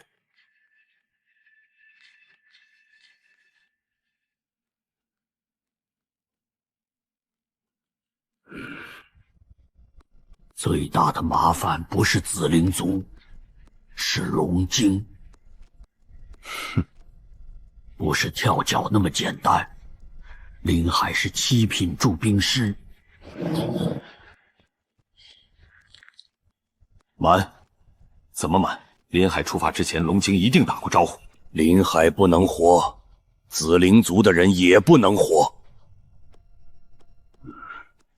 一个活口都不能留。然后我们编一个理由：林海途经沦陷区时遭遇高阶兽潮，不幸遇难。紫灵族先锋队同时遭遇袭击，全军覆没。天运府正在全力搜救，但目前未找到幸存者。这个借口撑不了多久。紫灵族1万人加3艘重型运输机，说被异兽干掉了。稍微有点脑子的人，仔细一想就知道有。我知道，所以我说是拖，能拖1天是1天。等天运府的底牌多一些，到时候就算龙晶知道了真相，他们也得掂量掂量。我和金寒前往江城沦陷区，带上所有府主亲卫军秘密行动，同时林海和紫灵族的人灭杀。天运府所有对外通讯渠道全部走加密线路，任何涉及江城沦陷区的情报一律扣押不发，然后伪造现场，布住袭击痕迹，把沈天的战斗残留清理干净。最后统一口径：林海遇袭下落不明，紫灵族先锋队失联，天运府组织搜救。行，那就别磨蹭了，现在就走。万一沈天那边还没处理干净，我们晚到1步，被龙晶的探子截到消息，全盘皆输。先去看看再说。沈天那孩子或许已经有了自己的处理方式。景寒，点齐亲卫军1刻章后出发，古河留守，盯住对外通讯。龙晶异动，第一时间通知我。府主放心，老头子别的本事没有，拖时间还是会的。目标江城沦陷区。遵命。府主，天幕外围探测到3交不明飞行器，频率不匹配任何数据库。经光学成像，紫灵族重型运输飞船3艘，正以巡航速度直逼天幕防御系统。紫灵族3艘重型运输机？不可能！那少年毒杀6阶兽皇，1人杀穿灭城级兽潮，打不过也能全身而退。首批1万，后续可达10万。如果第2批已经出发，来得正好，省得我跑去江城了。李慎，目标距天幕还有多远？31公里，预计2分半后抵达外层边界。铁鹰中队已全体起飞，是否准许开火？府主，怎么了？铁鹰中队锁定目标后，对方的信息系统自动弹出了1枚身份令牌。谁的？沈亲卫，是沈天。所以，那3艘紫灵族的重型运输飞船，是被那小子连人带船一锅端了。解除战备状态。府主。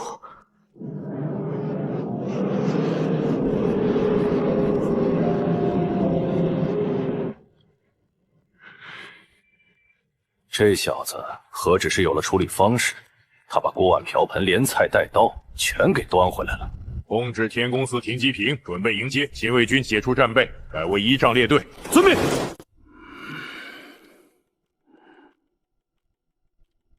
啥情况？这事儿办的，原来我们3个老家伙是在瞎操心。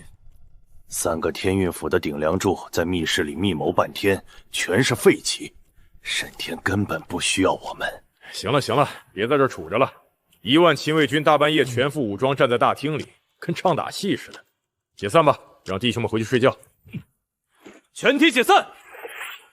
现在我们该考虑另一件事了，编个故事吧，一个能糊弄龙京那帮人的故事。林海带着紫灵族的使者进入天运府辖区，这件事龙京那边一定有人知道。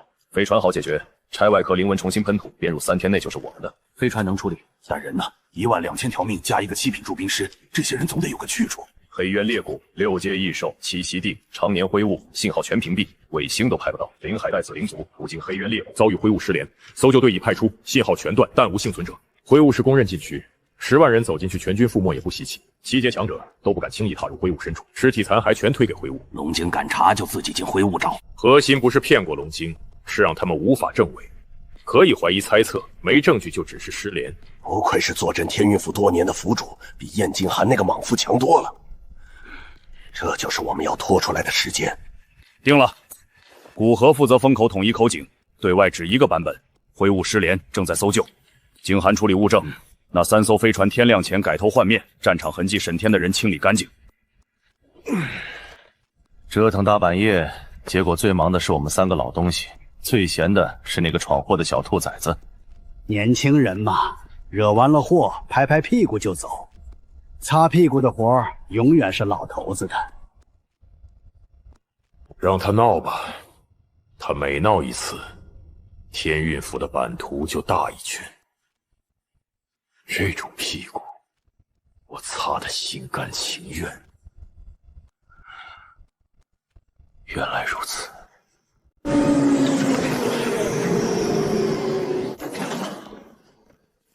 府主亲自来接，有点受宠若惊。3艘飞船12000人，你用3000破军司对付的？差不多。临海的事处理干净了吗？干净，头拿回去了，挂在电视塔下面了。这件事不只是个驻兵师，他背后的人恐怕有些不简单。我知道他背后的人是谁，这不就是我来这一趟的原因。临海此行的真正目的，不是在沦陷区建个据点。有人想借紫灵族的手，把天运府辖区拿出去一部分，换龙京的政治砝码。临海背后牵线的是徐道真。你确定是徐道真？天书局天柱，他亲自下场了。临海接了他的线，才出现在天运府。府主，搅动一方的士族，我们有应对的办法。但徐道真不一样，天书局掌控龙国高阶武者档案和军事调度，他想动天运府，不需要1万紫灵族。你知道这意味着什么吗？意味着我在天运府的地盘上动了他的棋子，他迟早会有反应。所以你来了。所以我来了，不是来报告的，来确认一件事。我接下来做的事会比今晚更大。我需要知道天运府的底线在哪里。没有底线。府主，秦叔、赤霄前辈、周巡查、雷大哥、张镇守帮过我，但您3位是不一样的。你们跟我没太多交情，但愿意押处一个18岁的小伙，这份信任我记下了。你小子别搞得跟遗言似的。不是遗言，是保证。天运府的地盘，只要我站着，异族休想踏进半步，来一个杀一个。我教了一辈子学生，最痛是看他们上战场回不来。你能压伤亡，老子信。这种本事老子见都没见过。把我的学生带好，别让他们白死，一个都不会。别客气，不是施舍，不是赌博，我们站在这里是因为跟你一样，我们不是主和派，从来都不是，我们只是在等一把刀，一把足够锋利的刀。现在刀来了，各位，我得说句扫兴的话，我们面对的可是徐道真，另外2位天柱在闭关，现在天出局他一个人说了算，抗命不尊，甚至不是我胆小，这是实打实摆在我们面前的难题。了不得和活得久是两回事。孩子，我的建议是低调，在夹缝中生存，降低龙晶眼中的存在感，暗中积蓄力量。我就是回来积蓄力量的。楚风，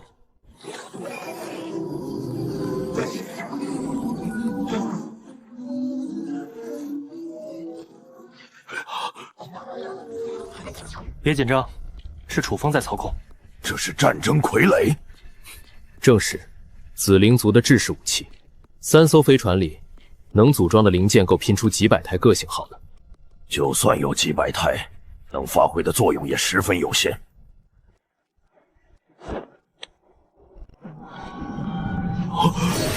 战争傀儡的完整铸造工艺，每个步骤都被沈天用精神力精准篆刻，没有丝毫遗漏。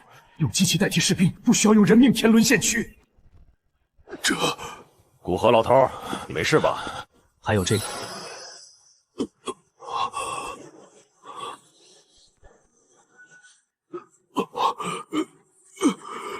这是什么？灵魂精母，这是灵魂母镜。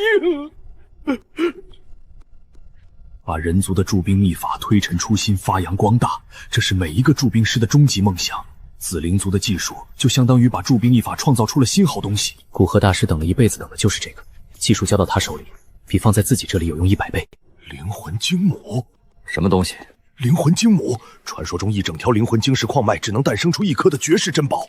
龙国境内几乎没有此物，稀有至极，蕴含着极其纯粹的精神力本源，能直接作用于识海根基。古河老头，1颗灵魂精母，足以让一个卡在瓶颈数十年的6品念师直接叩开7品的大门。这东西，你打算怎么处理？送你。你说什么？灵魂精母送你，不止这1块。如果3颗灵魂精母全部炼化，以数十年积累的精神力底蕴作为根基，触摸8品精神境界不是没有可能。8品精神念师，放眼整个龙国，1只手都能数得下来。这玩意儿对一般精神念师是稀罕货，都给你。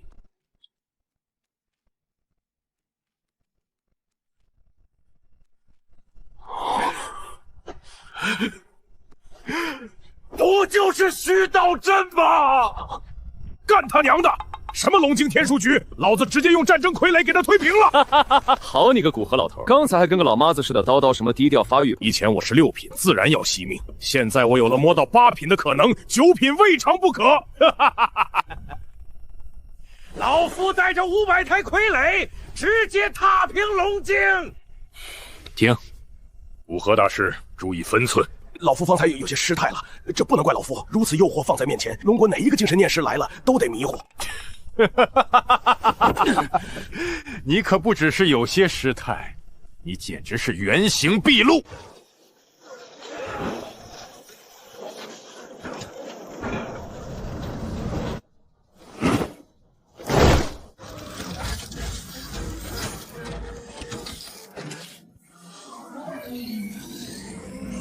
天公司抽调了10名精神念师，全部经过我亲自培训，学习如何操控傀儡的核心指令组。3品以下念师就能完整驾驭。等到精神信号塔完全建立起来，一个2品精神念师都能同时操控几十上百台小型傀儡。然后这些10个人带着傀儡，坐着天运府的运输机，秘密前往江城和丰城。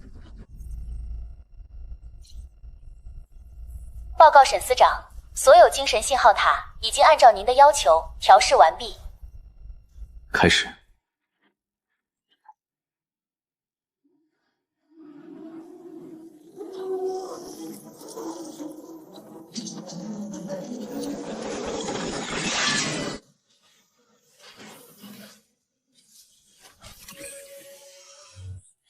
不知疲倦，不需要补给轮班，100公里消耗精神念师1顿饭，24小时运转。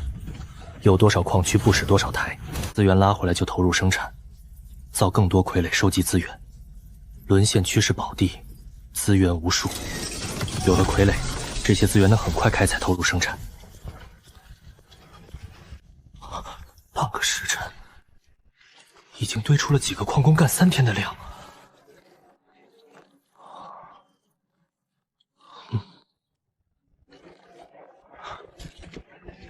矿工为什么要用人形？傀儡是机械，是可重新排列的金属，没人规定傀儡一定要长成人样。在想什么？我有一个大胆的想法，如果傀儡不做成人形，会怎么样？你继续说。挖矿时，傀儡弯腰蹲下搬运，每个动作靠双腿维持平衡，双足重心高，负重差。如果换成4足结构呢？4足重心低，承重是双足3倍，背部平整载物面，前端2根可伸缩采集臂，采集臂更长更灵活，专攻切割抓取，不战斗就砍掉所有多余结构。同样材料，4足采集型能造2台，2台4足效率是人形5倍，省材料翻效率。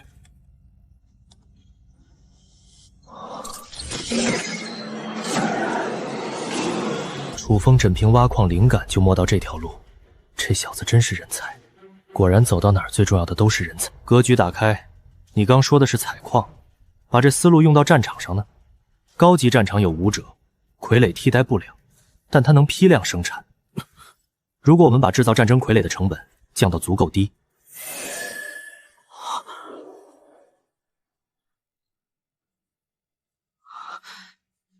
沈清卫真是个天才，造价够低，傀儡就是消耗品。4足绑炸药冲兽群，1台换20头，人命金贵，傀儡不值钱。不止战斗方式，武者正面迎敌，傀怼侧翼骚扰，自爆拖延；武者斩首，傀儡消耗，人傀协动。4足型突击运输，飞行傀儡侦察打击，武者居中指挥，异兽打武者先过傀儡关。沈清卫，您看这个爆裂珠，消耗品不需防御，外壳用生铁，里面铺满炸药和金核碎屑，1台人形材料能造几10只，砰！几万只撒出去，顺兽腿往上爬，往耳朵里钻，嘴里跳，砰！内部引爆，3阶异兽脑浆炸裂。微型自爆机器，刚想到概念就能落地纸面，悟性简直可怕。重装堡垒要防守火力，机动就是累赘，双腿扛不住重炮后坐力，腿砍了。铁带轮底盘低抓地死，堆最后装甲装灵纹阵列，开到防线往地上一趴，打不烂的炮台。异兽冲阵，先问几百门巨能炮答不答应？履带。